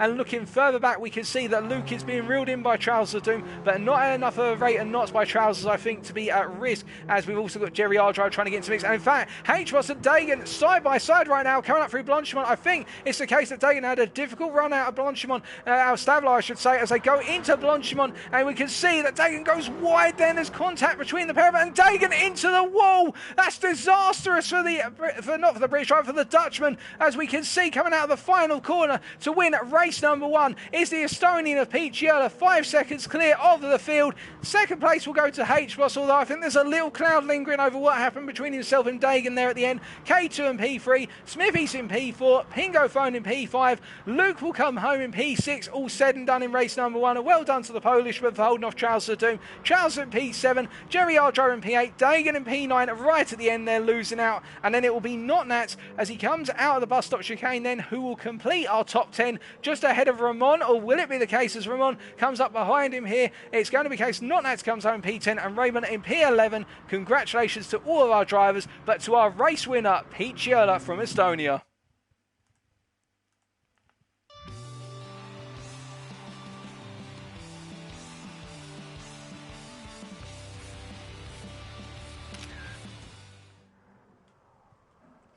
What an absolutely cracking opening race of tonight's proceedings. And here are your results, of course, subject to any steward's inquiries. Pete Giella bringing home the win there by 5 seconds ahead of H-Boss, his championship rival, and the podium being rounded off by K2. Smithy's just missing out on the podium, but I think he'll be pleased with the fact he had very good pace to show in race number 1, and he'll take that momentum into race number 2. And Pingo Phone rounding off our top 5 there after Dagan had that mistake right at the end, although I'm not 100% sure how that was caused in terms of whether it was contact or whether he just went wide. We'll find out, of course, after the race when we hear from race control. Luke in P6 there as well. A solid performance from the Polish driver, as we see the fastest lap was set on the final lap, a 2:39.084 as set by K2 Zahn. The Dutchman there going faster than his own qualifying lap. In fact, a phenomenal lap there. The fastest lap we've seen all evening. As we are now getting ready to get underway with race number 2, our drivers will just be asked to ready up, and I'm just going to give a quick update to the championship standings for the overall win, of course, of the Drivers' Championship. So give me 2 seconds, ladies and gentlemen. And what I can confirm in terms of that battle overall right now between our top 3 in particular is that after race number 1 right now, we do have Peachy, who is now up to 110.5 points. And this is subject to any stewards' inquiries, of course, ahead of H-Boss, who is now on 92.5 points. So a 13-point gap has now been created. That gap opening up by a point as a result of this first race. Everybody being readied up.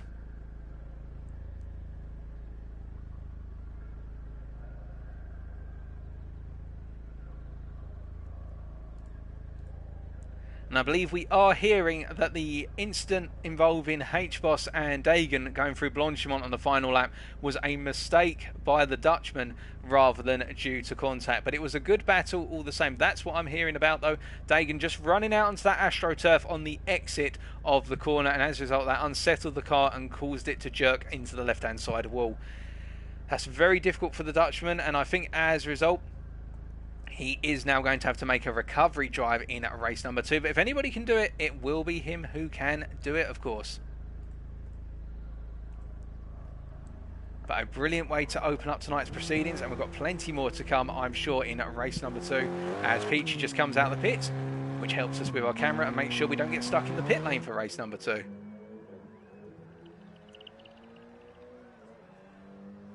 And of course, this time the 2 championship rivals will be starting on the front row, and they won't have to scythe their way through potential aggressors. But one thing we can say as well is that K2, the Dutchman, is looking very strong here.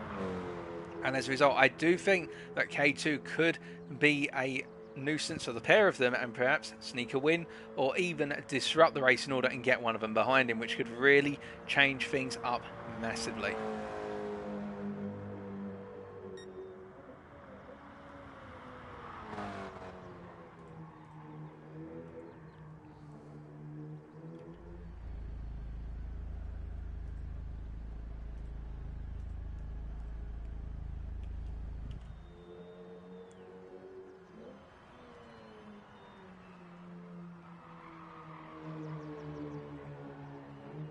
But we are just waiting right now for the announcement that race number 2 is going to come. And I think Trousers will feel he's got plenty more to deliver, and he'll be starting in P7 for the next race, of course. Difficult, the opening race for him, with the fact that he fell down the order as he did. But still, plenty more to achieve, and it was all because of that opening penalty that drops him all the way down the order on the Kemmel Straight on lap number 1.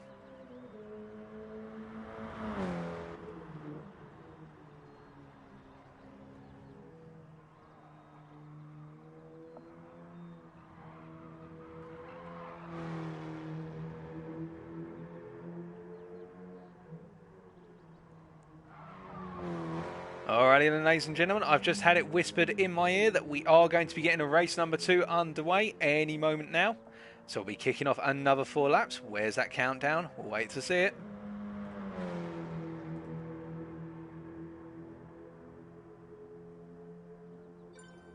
There's the countdown, folks. So here we go once again. Race number 2, another 4 laps. Will we see this man win it again, or will we see a different winner? Let's find out.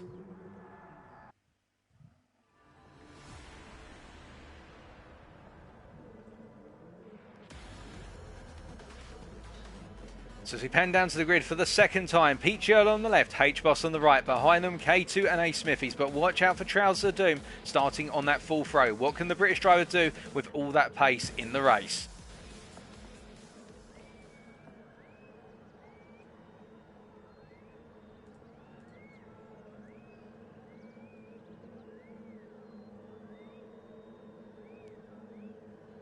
And it's lights out and away we go once again. And all of our drivers getting a clean run off the line. There's no wheel spin from anybody. And as they all make their way down towards the source, Peachy going defensive versus H-Boss, who's going to try and sweep it around the outside here. In fact, H-Boss having a lot more momentum versus Peachy and getting the move done at turn 1. But now this is going to mean that Peachy has the opportunity to come back down the Camel Straight, of course, as we see further in your picture, at the back of your picture, Trousers of Doom not getting too much ground at the start there, but he's putting pressure on Luke as they all make their way up the hill here. And Peachy really in the rear of H-Boss, nice and early here, trying to get that pressure on in order to get the place back before they go into Lake Com. As we see that Smithy's there has gone incredibly wide at the opening corner. We've also got K2 with a half-second penalty. A lot of drivers, in fact, picking up half-second penalties already. Luke as well, the Polish driver, getting one, as we see that H-Boss and Peachy not coming to blows into the source, but further back, it's all kicking off as Smithy's is not flying wide, and we've got breakboards being sent left, right, and centre. We've got 3 wide coming down into Lake Com right now, and I think that Jerry R driver has just picked up 3 places with a single pass. Is that? Goodness me, the Dutchman there with a phenomenal move, and he's made his way up into P5, and his starting position was P8, as we see them all coming down towards turn number 9 right now. And we see there that we've got Notnats battling with Trousers. Trousers on the inside, Notnats on the outside, but as they switch back, it'll now be Notnats on the inside for Ix, and Trousers will try to hold around the outside here. Can he do it? He does indeed, but he goes too deep, too much aggression into the corner, and as a result, Notnats, well, he'll be getting back the position gradually because Trousers of Doom will have dirt on his tyres right now, albeit if Notnats is able to capitalise on it as they come down through 12. And we can see Trousers doing going wide through 12, and Notnats will have that momentum down the hill right now as they head towards 13 and 14. The medium speed chicane awaits, and Notnats will not go defensive here. And Trousers tries to sneak out the inside, and the British driver versus fellow countryman, they're side by side, but Notnats has it done through 14 as Trousers has to back out of it. And right now, our 2 leaders are starting to break away a little bit as we can see that Pingo Phone in P3 being chased quite aggressively by K2 here. K2 really putting the pressure on as we ride with the Austrian driver briefly, and you can see just how close K2's getting. The Dutchman getting ever closer, and I think a move could be on come Blanchimont here as they come up towards the left hand, and then here they go, and it's going to be the case that K2's on the inside, and meanwhile Pingo on the outside, and as they go into the corner, will Pingo Phone lift off? He does just a little bit, and K2 snaps through, but Pingo Phone goes to the cutback, and in the battle for the lead right now as they come down to the bus stop, we can see Peachy trying to go around the outside, H-Boss the inside, H-Boss defending, taking a nice clean line there, and as a result of that, as they make their way out to the bus stop chicane for the first time of asking, is H-Boss leading by 7/10 of a second ahead of Peachy Ella, followed by K2's Arn, who's just ahead of Pingo. He got the move done, the end of the Dutchman. Jerry R driver in P5 chasing after Pingo Phone right now as they make their way down towards La Source for the second time of asking. Pingo having to go defensive early here, make his intentions clear. Jerry R driver really coming alive and going for that cutback line. Golden Dagan in P6, Notnats in P7, Trousers in P8, Ramon in P9, Luke in P10, and Smithy's at the rear of the field chasing after our P10 and P9 runners as we see all of our drivers now make their way up the hill for the second time, and K2 pulling away from Pingo Phone by quite a rate of knots and trying to chase after our race leaders as we see that Jerry R driver getting ever closer to the back of Pingo right now, but I don't think he'll be in the place to make a move come at Lake Com as they all make their way down here, and we can see that H-Boss under a lot of pressure right now, albeit Peachy not deciding to put as much pressure on this time, I think respecting the fact that he's still got 2 more laps to go after this one and instead biding his time as we see that Smithy's right now making his way after Ramon, and there's been something that's gone horrendously wrong for Luke. But speaking about things that have gone wrong, what about things that have gone right? Watch this, ladies and gentlemen.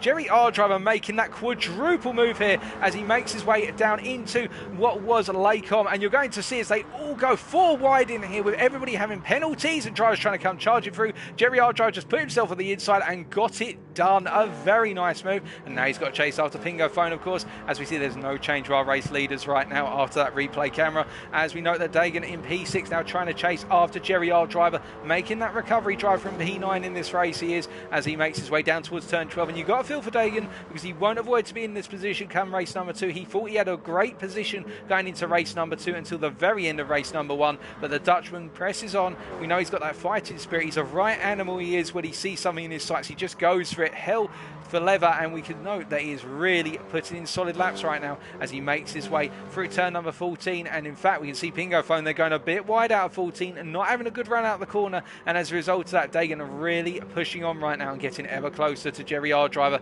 and Pingo, taking a couple attempts per sector out of them when he absolutely nails it, and not Nats right now being reeled in a little bit by Trouser of Doom. That pair of trousers getting ever more dangerous in his rearview mirrors as we look back to our race leaders, and we can see Peachy, the closest he's ever been on this lap, chasing after H-Boss, and again the Estonian trying to put as much pressure as possible on the British driver, trying to make him go into a mistake rather than having to get it done out on circuit, because if K2 gets too close to this and it turns into a freeway fight, then you do have to imagine that K2 would love to snatch that P2 off of Peachy as a minimum right now, if not get in front of both of them, because remember K2 right now is only about 7 points off of H-Boss for P2 in the championship. Peachy does have the better run though out of the bus stop chicane, and that means he will be leading down to turn 1, but he'll be on the outside versus H-Boss to the inside, and I'm sure H-Boss is going to let the brakes drag a little bit on this one. He goes deep, but Peachy looks at the cutback, and now they're going to drag race their way down towards turn number 3, and up the hill they'll be going. Now who's going to be the leader out of the pair of them come the run to turn 3? I think it's going to be Peachy earlier this time, but K2 is looming large, and he's only 9 tenths down on the pair of them right now, and I think for K2's sake he's just hoping they fight a tiny bit more, particularly as they come out of Kemmel and into Lake Om,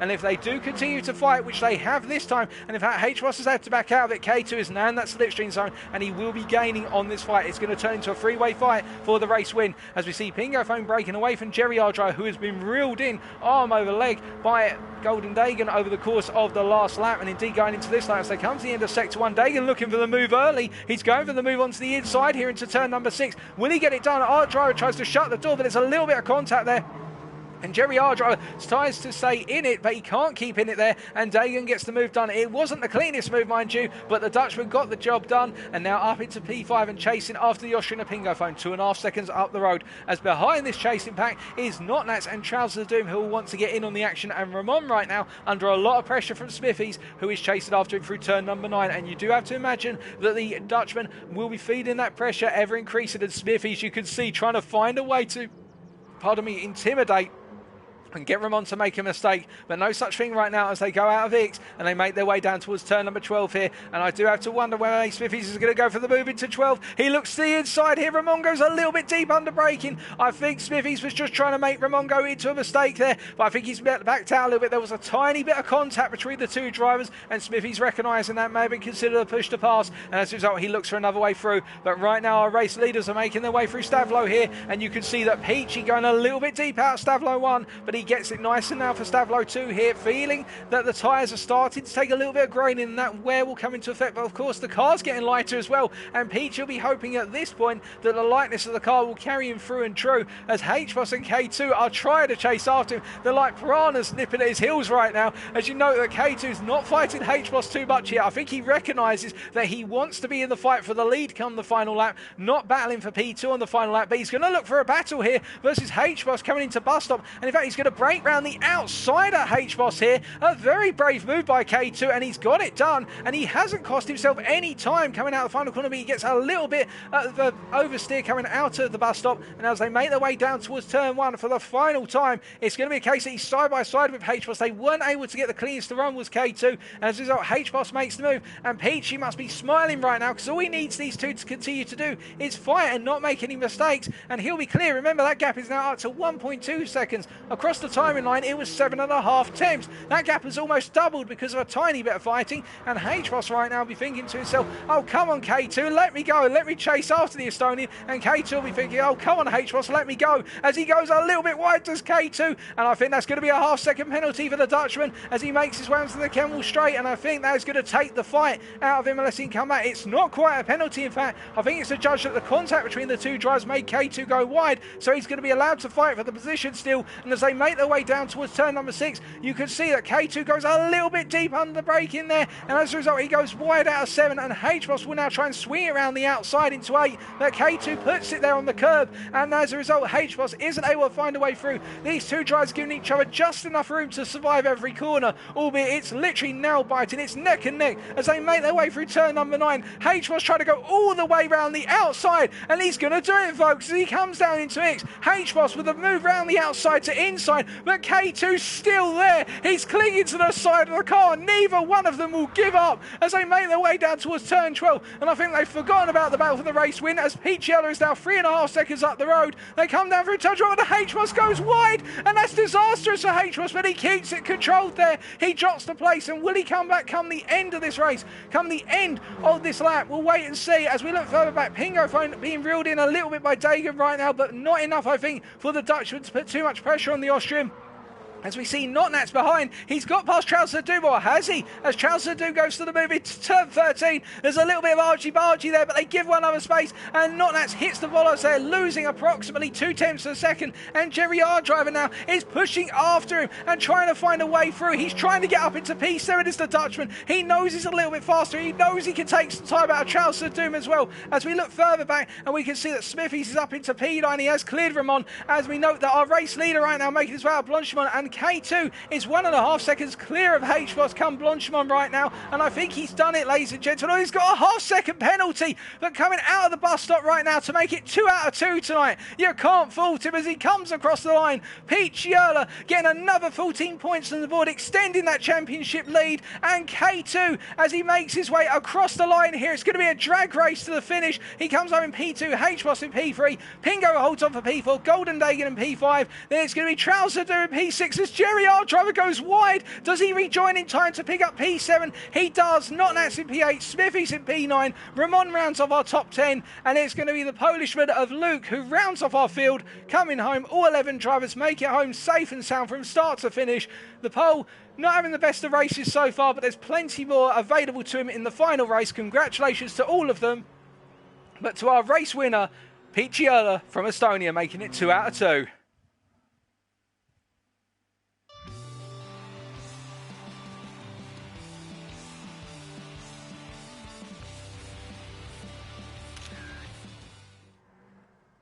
Well, now, we thought race number 1 was dramatic and had all the action, and then race number 2 goes even further to create the action. Well, here are your race results, ladies and gentlemen, subject to any stewards' inquiries. Pete Schürrle winning race number 2 by 5.4 seconds. K2 in the end taking that second place ahead of H-Boss. H-Boss making that mistake out of turn 12. The pressure just a little bit too much and the mistake came in, but still picking up the 3rd place on the podium. And it's all to play for in the final race, of course. Pingo Phone and Golden Dagan rounding off our top 5, and the fastest lap, a 2:38.4 on lap number 2 by K2.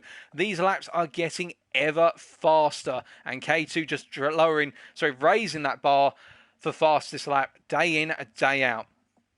Now, of course, our drivers will be given a very brief break in order to get ready for the finale of tonight. And now we move from the sprint races to the one where we've got the bonus points, the extra 50% points, and that is the endurance race of 8 laps of that mandatory pit stop. And we have seen tonight just how tough this circuit is to our drivers in terms of tyres, and indeed how tough it is in terms of battling around here and fast and ferocious it can get. And whilst we have got this board up at the moment, because I'm just updating the point standings on my side so I can give you some updates there, it is a case now, do our drivers decide to pit for tyres or do they just decide to go long? I think the majority of our drivers, unless you absolutely have to gamble the strategy, will be taking tyres on in the pit. But then it comes a question of when do you pit?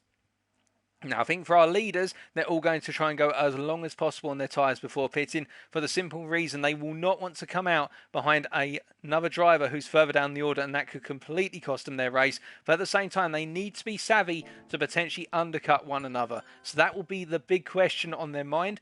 And I think really from Peachy's perspective right now, given the fact he has got a 15-point lead as it currently stands over H-Boss going into this final race, he could afford to lose a number of places, so Peachy does not need to win this one. He doesn't even need to finish on the podium in order to secure the championship win. He can afford to drop a good number of points right now, with the maximum points in this final race being 21 points.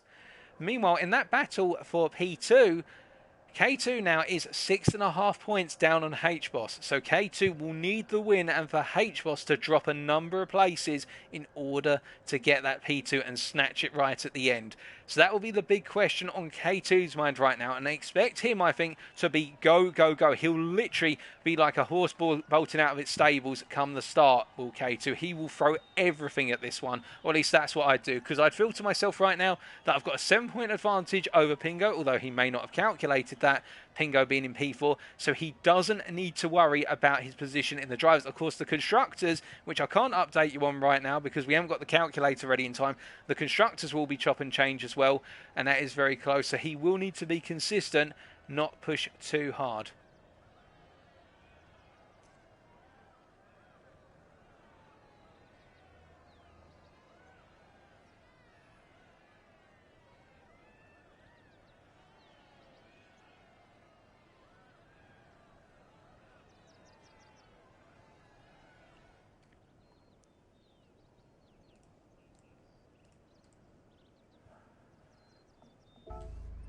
But as we go a little bit quiet there, I'm just hearing down in the paddock that some tempers are fraying a little bit with regards to some of the passes and incidents, particularly at the start of race number 2 with that whole series of drivers having to weave past one another, burning penalties and whatnot.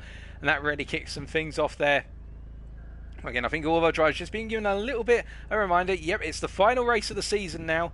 Just calm it down a little bit. Stay positive. Remember, you've got one more race to go. You've still got plenty of points on the board. And this is the strategy race as well. So perhaps if you're not feeling comfortable racing against a particular driver because you feel they're perhaps compromising your race, then just focus on getting past them via strategy.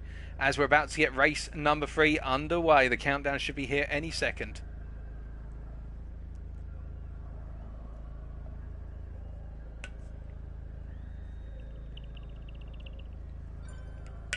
There's the countdown, ladies and gentlemen.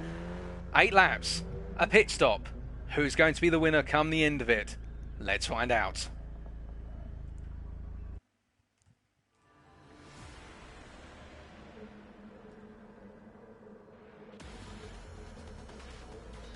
So as we pan down to the grid for the final time, it's Peachy on the left-hand side, K2 on the right, H-Boss and Pingo on that second row. But watch out this time for A. Smith, he's in P9. What can he do given the pace he does have when he's able to nail it?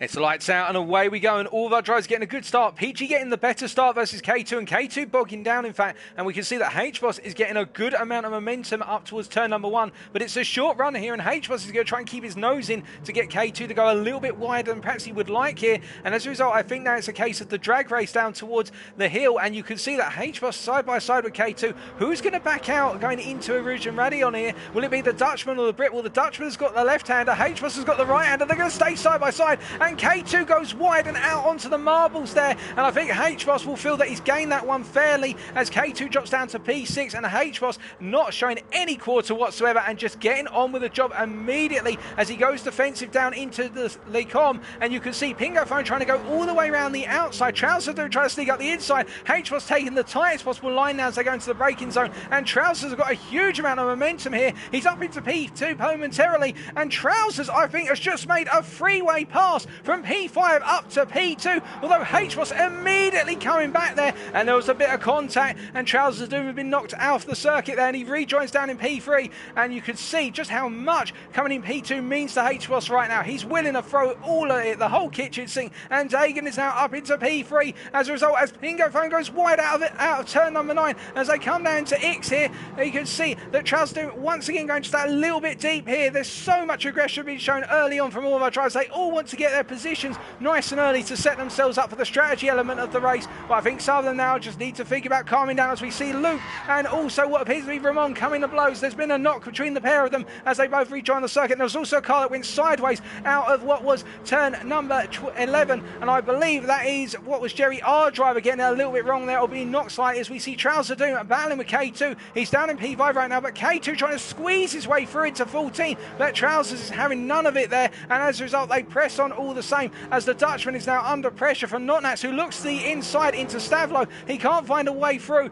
but this is seriously good news for our top guys right now, as we can see that Dagan in P2, H-Boss has dropped down the order. In fact, what's happened to H-Boss, I'm not 100% sure, but Dagan is up into P2, as Smithies is trying to find a way through, and Smithies is going to look around the outside of the British driver here, and I believe these two are teammates as well, so they won't want to cost one another, and I'm sure H-Boss has just backed off immediately. You can see he has the two of them tucking in, lying astern as they make their way through Spa-Francorchamps. K2 and Trousers still fighting, and as they make their way down towards bus stop here, neither one of them wants to give up the position, but K2 then makes it through, and after one lap then it is Pete Chiola with a 4.5 second lead right now ahead of Golden Dagan, who's got a penalty to burn, and that means as he comes across the line in P2, it's going to be a case that Smithies and HWOS immediately will pull alongside him here.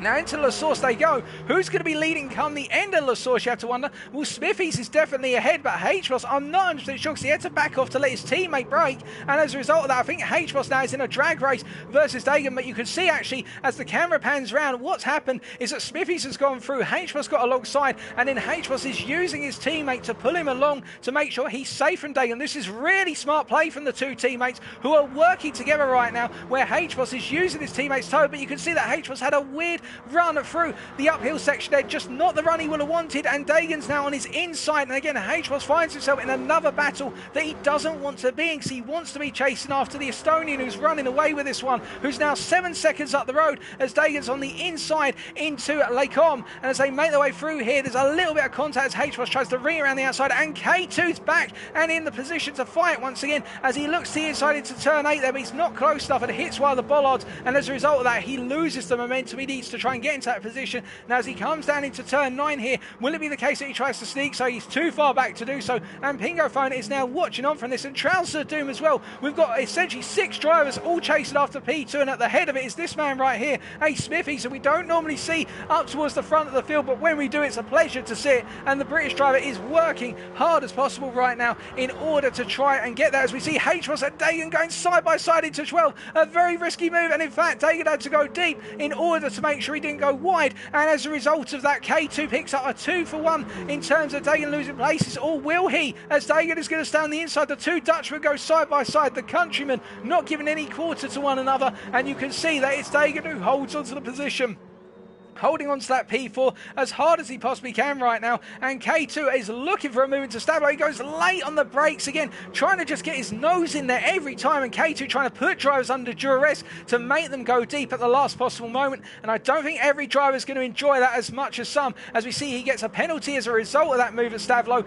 and now as he comes out of the corner, he's burnt the penalty. It is Pingo Phone and Trousers of Doom who've made up the places on K2, drops to the back of this chasing field, as we look further back and see that Notnats in P8 right now being chased by Luke, and then it's going to be Jerry, our driver, in P11 with his not his teammate, his brother chasing after him, his younger brother, who's hunting after him right now, albeit he hasn't quite got the pace, I don't think, of his older brother right now, but it's good to see the two of them out of circuit together. But our race leader right now of Pete Chiola is just running away, and is anybody going to pit early here and decide to go for a huge undercut? If anybody's going to do it, it's got to be HWOS surely at some point soon, because he's lost so much time right now through fighting. But of course if he pits now, will it be the case that he comes out close to all this when all is said and done? As we can see that we have got the battle for P4 kicking off now, with Dagan leading this and Pingo Phone under pressure for Trousers of Doom and K2, but surely some of these drivers have got to be thinking about undercutting, even if it is a gamble to do say 6 laps on these tyres, or a fresh pair of Sport Soft tyres we should really say. So some of them have got to be considering it, because this battling is costing all of them so much time, and Pingo Phone versus Trousers going uphill here, and Trousers tried to hang it round as Pingo Phone goes a little bit deep as well. The two drivers essentially clearing out the way. I think Pingo feels that he calls the instant with Trousers and backed off respectfully and flashing his lights to say sorry as a result, but K2 now back up into P5, but he's got a 2.3 second gap to Golden Dagan ahead of him right now, and K2 has lost a huge amount of time. Indeed, they've all cost one another so much time compared to our race leader, who's just simply got the job done early on. But of course it's not over yet, we've still got 5.5 laps to go, and if Pete Chiola were to make just a single mistake right now, that huge gap could fall apart like a knife through hot butter, and it would just be a disaster for the Estonian, as we see that Trousers of Doom making his way down towards turn number 9 right now. And it's at this point we're going to flash back and show you what happened on lap 1 with that freeway pass. So what you're going to see here from Trousers of Doom perspective as we jump on board is that he had the run on Golden Dagan already with the slipstream, and he's actually going to try and get past HWOS, but instead what happens, he goes to the middle of the two drivers, preparing himself to go to the left-hander of turn number 7, and that's how he got it done. There was a bit of contact that HWOS had to give him the space there through the apex of 7, and Trousers with a triple move there.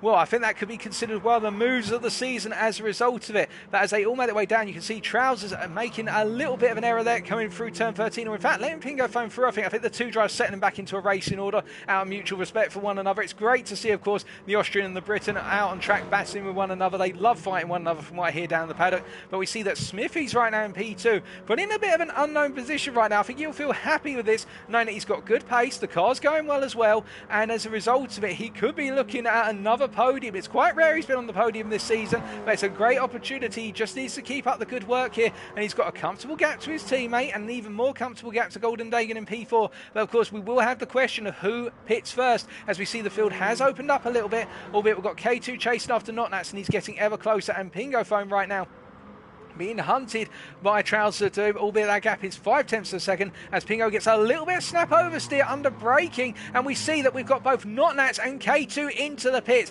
Now K2 was probably hoping this wasn't going to be the case, as we also see that Pingo Phone reacts by coming into the pits as well. But for K2, this is a difficult situation, as the pit crew are ready for both him and Notnats, because he will have Notnats ahead of him. But does he go for the gamble here of not taking tyres? In terms of how this is all playing out, because the field is very spaced out right now, it should be pointed out. Let's just see. We're still waiting for them to come into the box. This is how long the pit lane is here, ladies and gentlemen. We are still waiting for them to be serviced. But we'll note that Dagan right now making his way up through turn number 5 and into the Kimmel Straight, and looking further back, what's happening right now between Radical Ramon. He's quite a way down on Jerry R. Driver, the two brothers, of course. But we do note that it looks as though Notnats is coming out of the pits, and he has gone for the tyre change, as has K2. But K2 needs to switch these tyres on as early as possible, because if he's stuck behind Notnats for much longer, this is going to cost him a good chance at even a P5 at this point, as we see Pingo has also gone for tyres. So all three of our early pitters going for tyres in their pit stop, all pitting at the end of lap number 3.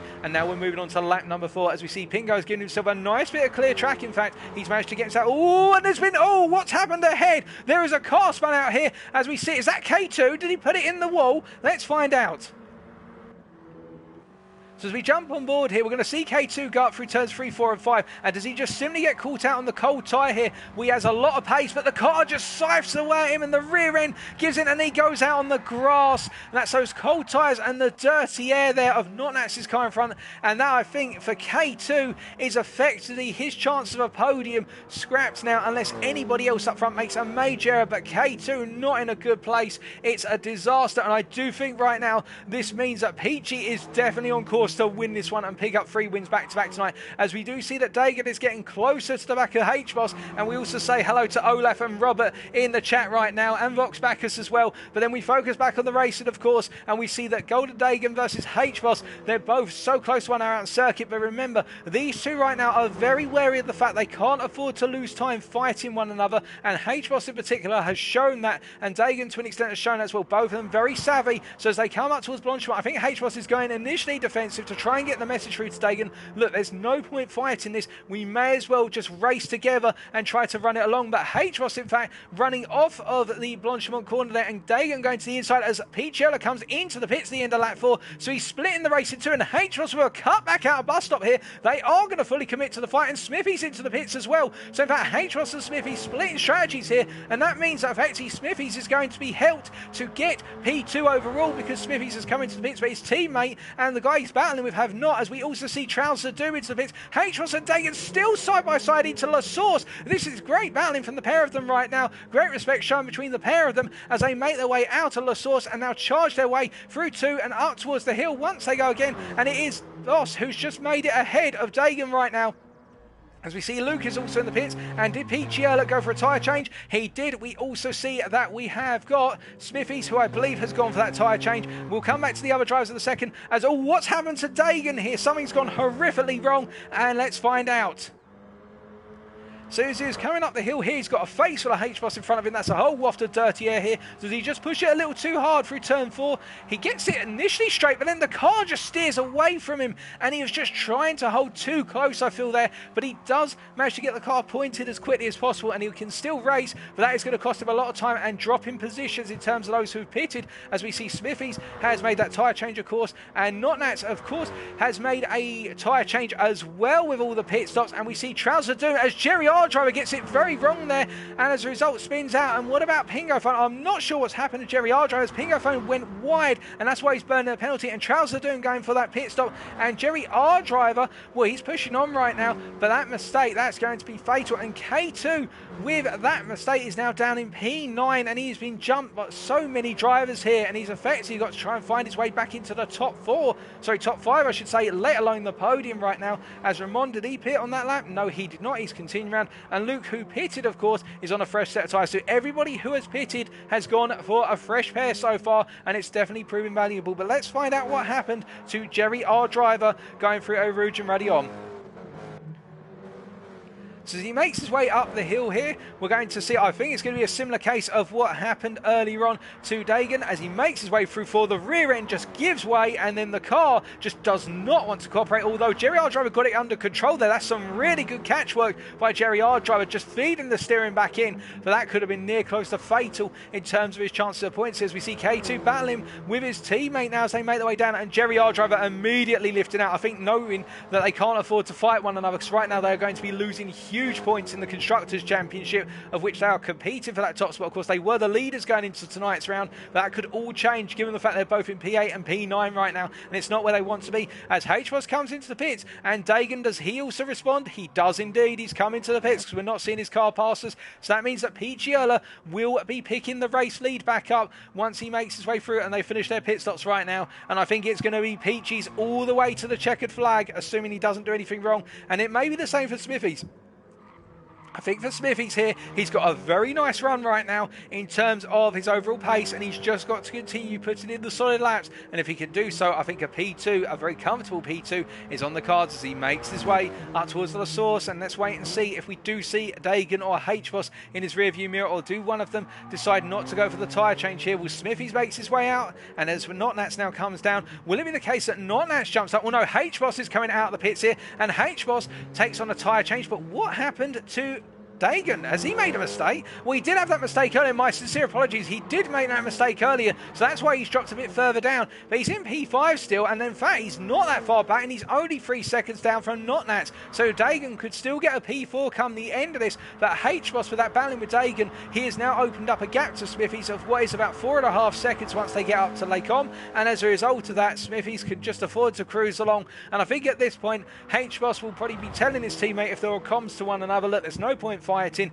let's just bring it home in formation and have a good chance of picking up that Constructors, because they're on for solid points right now in the round where it really matters in terms of points. But of course we'll wait and see with that, and Notnats will be reeled in gradually by Dagan, I suspect. It'll probably be by the best part of say half a second to 7/10 of a second a lap, and with 3 laps to go, well more 2.5 now, can Dagan do something to sneak P4 off of Notnats? We will wait and find out, but he does have Trousers of Doom behind him, does Dagan, and that is something he's going to have to be wary of as the British driver continues to charge around here.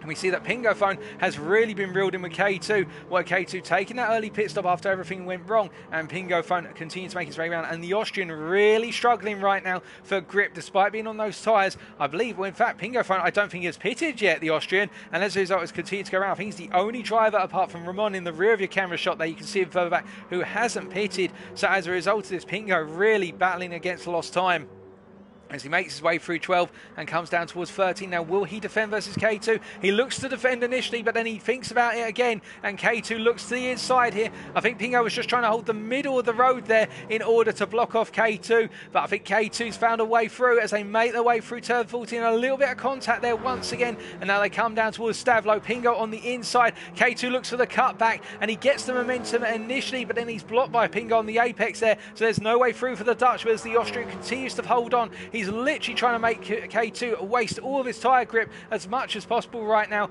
as we look forward towards Blanchimont, and we will see very shortly that K2 is going to have to settle back in and look for the move into bus stop. HBoss coming up into bus stop, and Notnats with that half-second penalty for track limits, which we suspect was out of Stavlo number 2. As a result, it's going to be reeled in by Dagan very quickly here, and as he burns the penalty, I mean, he's burnt it into the braking zone of bus stop, but that's not a penalty burning zone, and he will be required to burn it in the proper zone come the start-finish straight here. But we'll wait and see if he does. In fact, he does. He lifts out of it and then rebuilds his speed. So as a result of that, Dagan is going to pick up the position, and Notnats is going to tuck him behind, as you see in the rear of your camera shot. Trousers of Doom and, well, not Trousers of Doom, my sincere apologies. Pingo Phone versus K2. K2 are trying to squeeze his way on the inside of Pingo Phone up into La Source, and he's going to get it done nice and early here, and I don't think Pingo's got a response right now as Jerry Ardrive tries to follow his teammate past the Austrian in short order, probably within the next lap. As meanwhile up front, I can tell you that Pete Shirler is 7.5 seconds clear of everybody, and Ace Smithies is comfortably running in P2, 5 seconds ahead of his teammate H-Boss, who's got 7.5 seconds on Dagan, who, having got past Notnats initially, is now under pressure from the British driver, who's looking to use the slipstream along the Kemmel Straight to come back at him. Will he be able to do it? Notnats? Well, let's wait and find out. You're riding on board with Dagan right now as we're looking back from his car into the braking zone for Lecom, and you can see that Notnats not close enough this time, and Dagan getting a nice smooth line through there. What he's known for is a very good line through Lecom, and he makes his way out to turn 8 right now, and it's just usual business. I think Notnats is going to be gradually dropped by the Dutchman here, as we hear further back right now that Pingo and K2 battling with one another, and K2 getting knocked wide here. It'd be good to see how this is all kicked off, but K2 rejoins and makes his way down into turn number 9. I don't think K2's in a happy place right now as he drifts his way through turn 9, and we can see that his teammate Jerry Ardrive is going to try and get into the mix here as K2 regains control of the car. I'm wondering what has happened between those two, as we see all 3 of them go wide there out of Ix. It's almost as if it was sequential, and as a result, things are really kicking off. Pingo picks up a half-second penalty, but the 2 behind, well, in fact, we could say that K2 does pick up the penalty, but Jerry Ardrive didn't go wide enough to pick up a penalty by comparison. Track limits at their finest there, of course, as we do see that Golden Dagan right now holding off Notnats, who hasn't been dropped by him, in fact, and Trouser Doom trying to find his way into this. It would seem that Notnats actually feels very comfortable running that dirty, although the gap has opened up a little bit. Bar my blessings there, coming through 13 and 14, so the gap now up to 1.1 seconds as Trouser Doom tries to find his way behind Notnats and tries to get into a position for that top 5 come the final lap.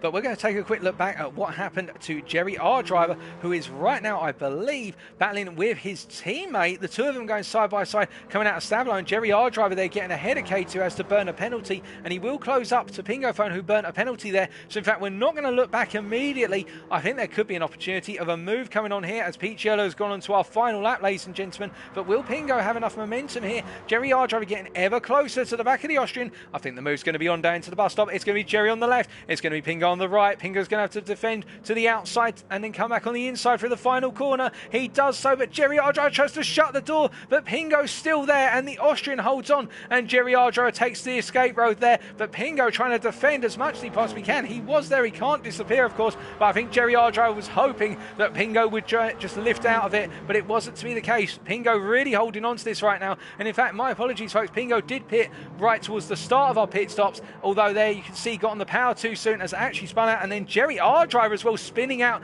It's all kicking off between these guys as Jerry Ardriver gets the car turned around, but right now, well, with that all happening, it's clear sailing for our top 3. Dagan is broken away by Trouser Doom, and Trouser Doom, in fact, is up into P5 for the time being, battling Notnats. I think he got past into La Source, but it's going to be the case as they come down the Kemmel Straight in towards Lecom. Notnats on the inside, Trousers on the outside. Now, will Trousers try and stick it to the inside of 7 as they make their way free? Instead, Notnats actually goes deep here, and Trousers has to avoid going into the back of Notnats, and as a result of that, Trousers just gets caught a little bit shy there, and as a result, now Notnats holds on to P5. I don't think the British driver, the rear of the 2 British drivers, I should say, of Trouser Doom, was expecting Notnats to make that mistake under braking. It was the right place for Trousers to be, albeit he didn't have the right position in terms of the steering angle there to get the move done, and that's why Notnats was in his way. But Notnats having to defend for his life right now as Trousers gets it wrong out of Ix, and that's surely going to be a half-second penalty to compound the time he's already lost and the dirt on the tyres as they make their way down. Indeed it is, and I think that is going to be farewell to Trousers' chance of picking up that P5, because he's going to have to burn that coming out of the second Stavlo, and as a result of that, it will be the case that Notnats will go on to win that P5 position come the end of this race with only this lap to go, unless Trouser Doom can pull some magic or just burn the penalty through some of the corners here. But of course he will be obligated to burn some time as well coming out of the second Stavlo as per the penalty zones. But right now, as he makes his way through Blanchimont, he has had this season under control since the start. It hasn't been perfect. There have been moments where it's been a little bit of a disaster, but he's going to make his way into the bus stop chicane. He is going to win EU Division 2 Season 39. The Estonian of Picciola comes out the final corner to make it 3 from 3 tonight and to win the Season 39 EU Division 2 Championship by 9.1 seconds in the end. He takes this race win over Ace Smithies. A fantastic job from the British driver, ends this season on the highest note he's had all season. His teammate comes home in P3. Great work from HBoss. It wasn't to be today, but that secures P2 in the Drivers' Championship. And Golden Dagan, a great recovery driving the end in race number 3 to come home in P4. Not Nats holding off Trouser Doom for P5 in the end. And Trouser Doom, where it hasn't been the greatest of seasons for the British driver, he's given it his all. And K2, what a different story it could have been if it had worked out another way in P7. Pingo Phone in P8, having not been able to hold off the 2 charging Dutchmen in the end, and Radical Ron in P9, Luke in P10 rounding off our top 10, and then it will be Jerry, our driver, who will be the last but not least of our runners in this final race, coming across the line right now in P11. A difficult season for Jerry, but one to learn from. Congratulations to all of our drivers, but to our triple race winner tonight and to our championship winner, Picciola from Estonia.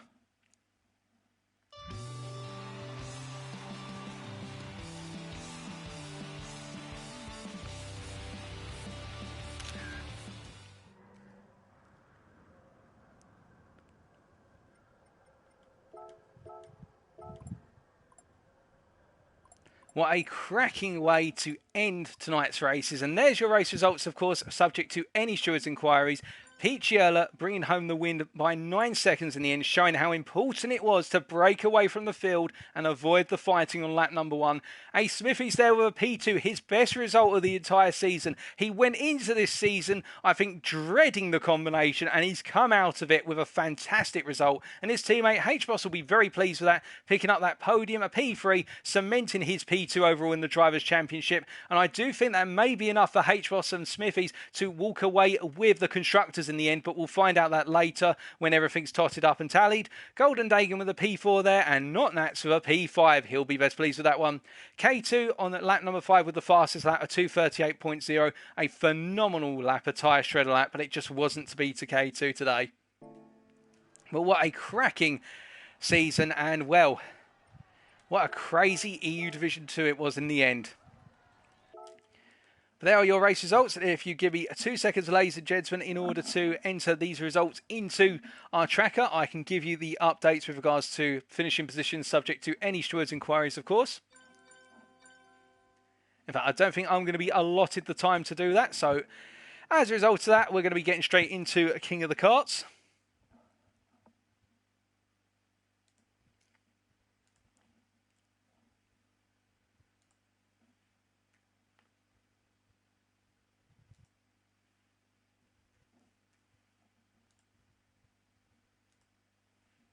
As we're just waiting for things to load up right now.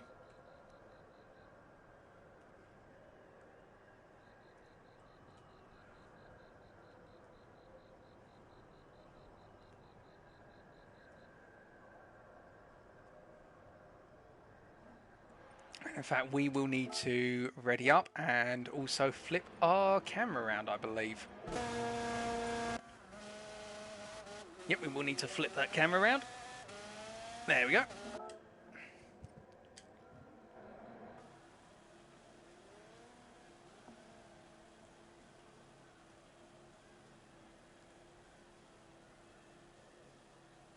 So our Drivers' Championship, subject to any stewards' inquiries, will be that Picciola wins the championship on 145.5 points, ahead of HBoss on 127.5 points. P3 will go to K2 on 115, and then it will be Pingo who holds on to P4 with 106.5 points. And then in what will be 5th place, I believe, is Trouser Doom on 80 points in the end.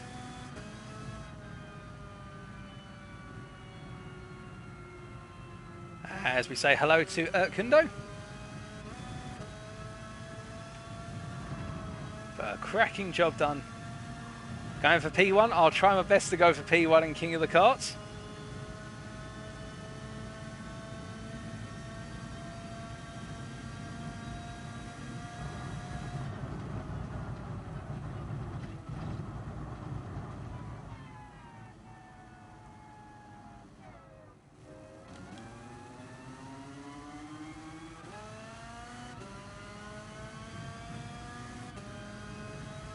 But what a cracking season for EU Division 2. It was a difficult one as well, but I think given everything that happened and whatnot, I think Picciola really tonight in this round showed why he was going to be the Drivers' Champion. Given the fact he had that grid place penalty, the fact that he didn't have the perfect start in race number 1, but he stayed in and also he kept it nice and clean and kept it smart throughout, and that's what made the difference, being able to know when to fight and not. And also H-Boss as well, a deserved P2, trying to avoid too many fights as we get underway then with King of the Karts.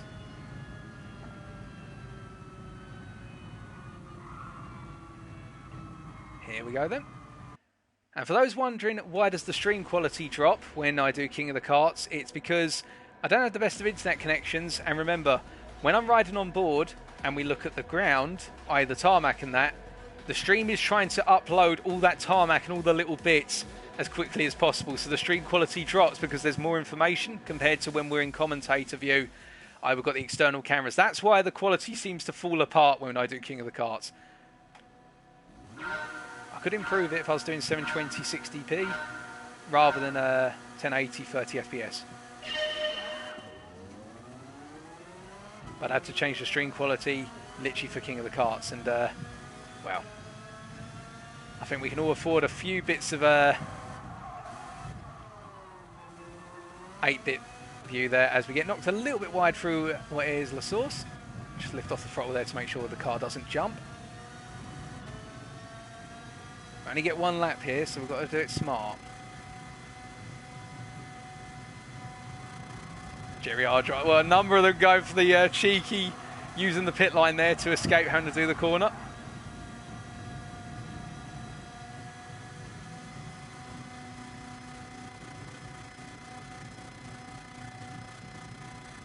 And we're hitting maximum speed here, it's buffeting still. Everybody at max speed right now coming down into Lake Om.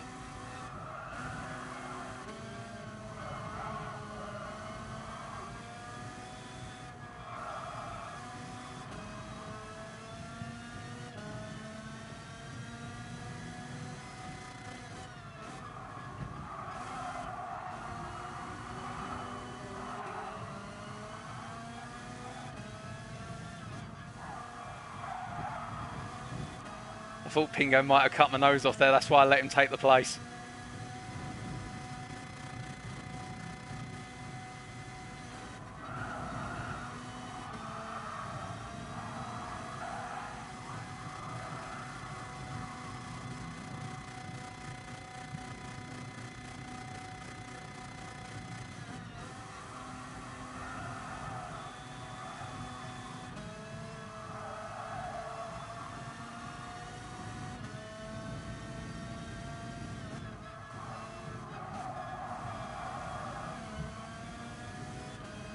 Get a move on not that. We need to get after K2.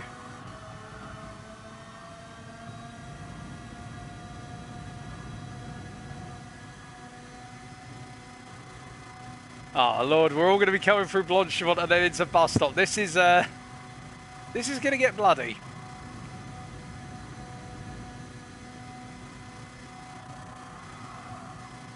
Okay, this is a bit peaceful.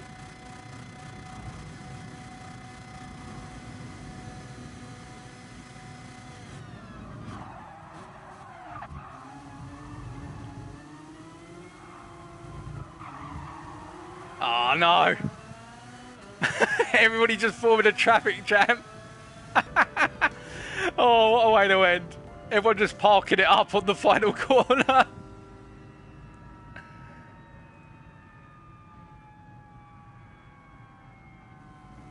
Oh dearie me, that was a good laugh.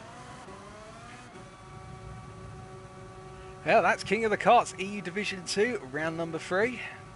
I'll take a 4th place.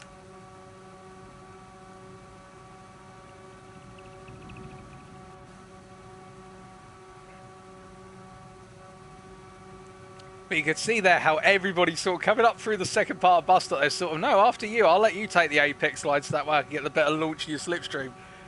Not Nats, I think they got squeezed off a little bit. Yeah, if it was open.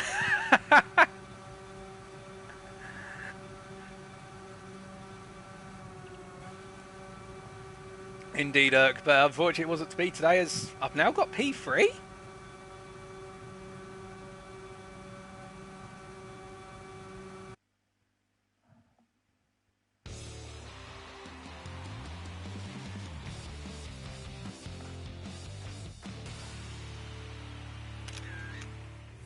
I think Vox Bacchus won it, but he left before he got the win, so I mean he's technically retired the car before it. Nah, there's nothing serious about that one, but that was a good laugh.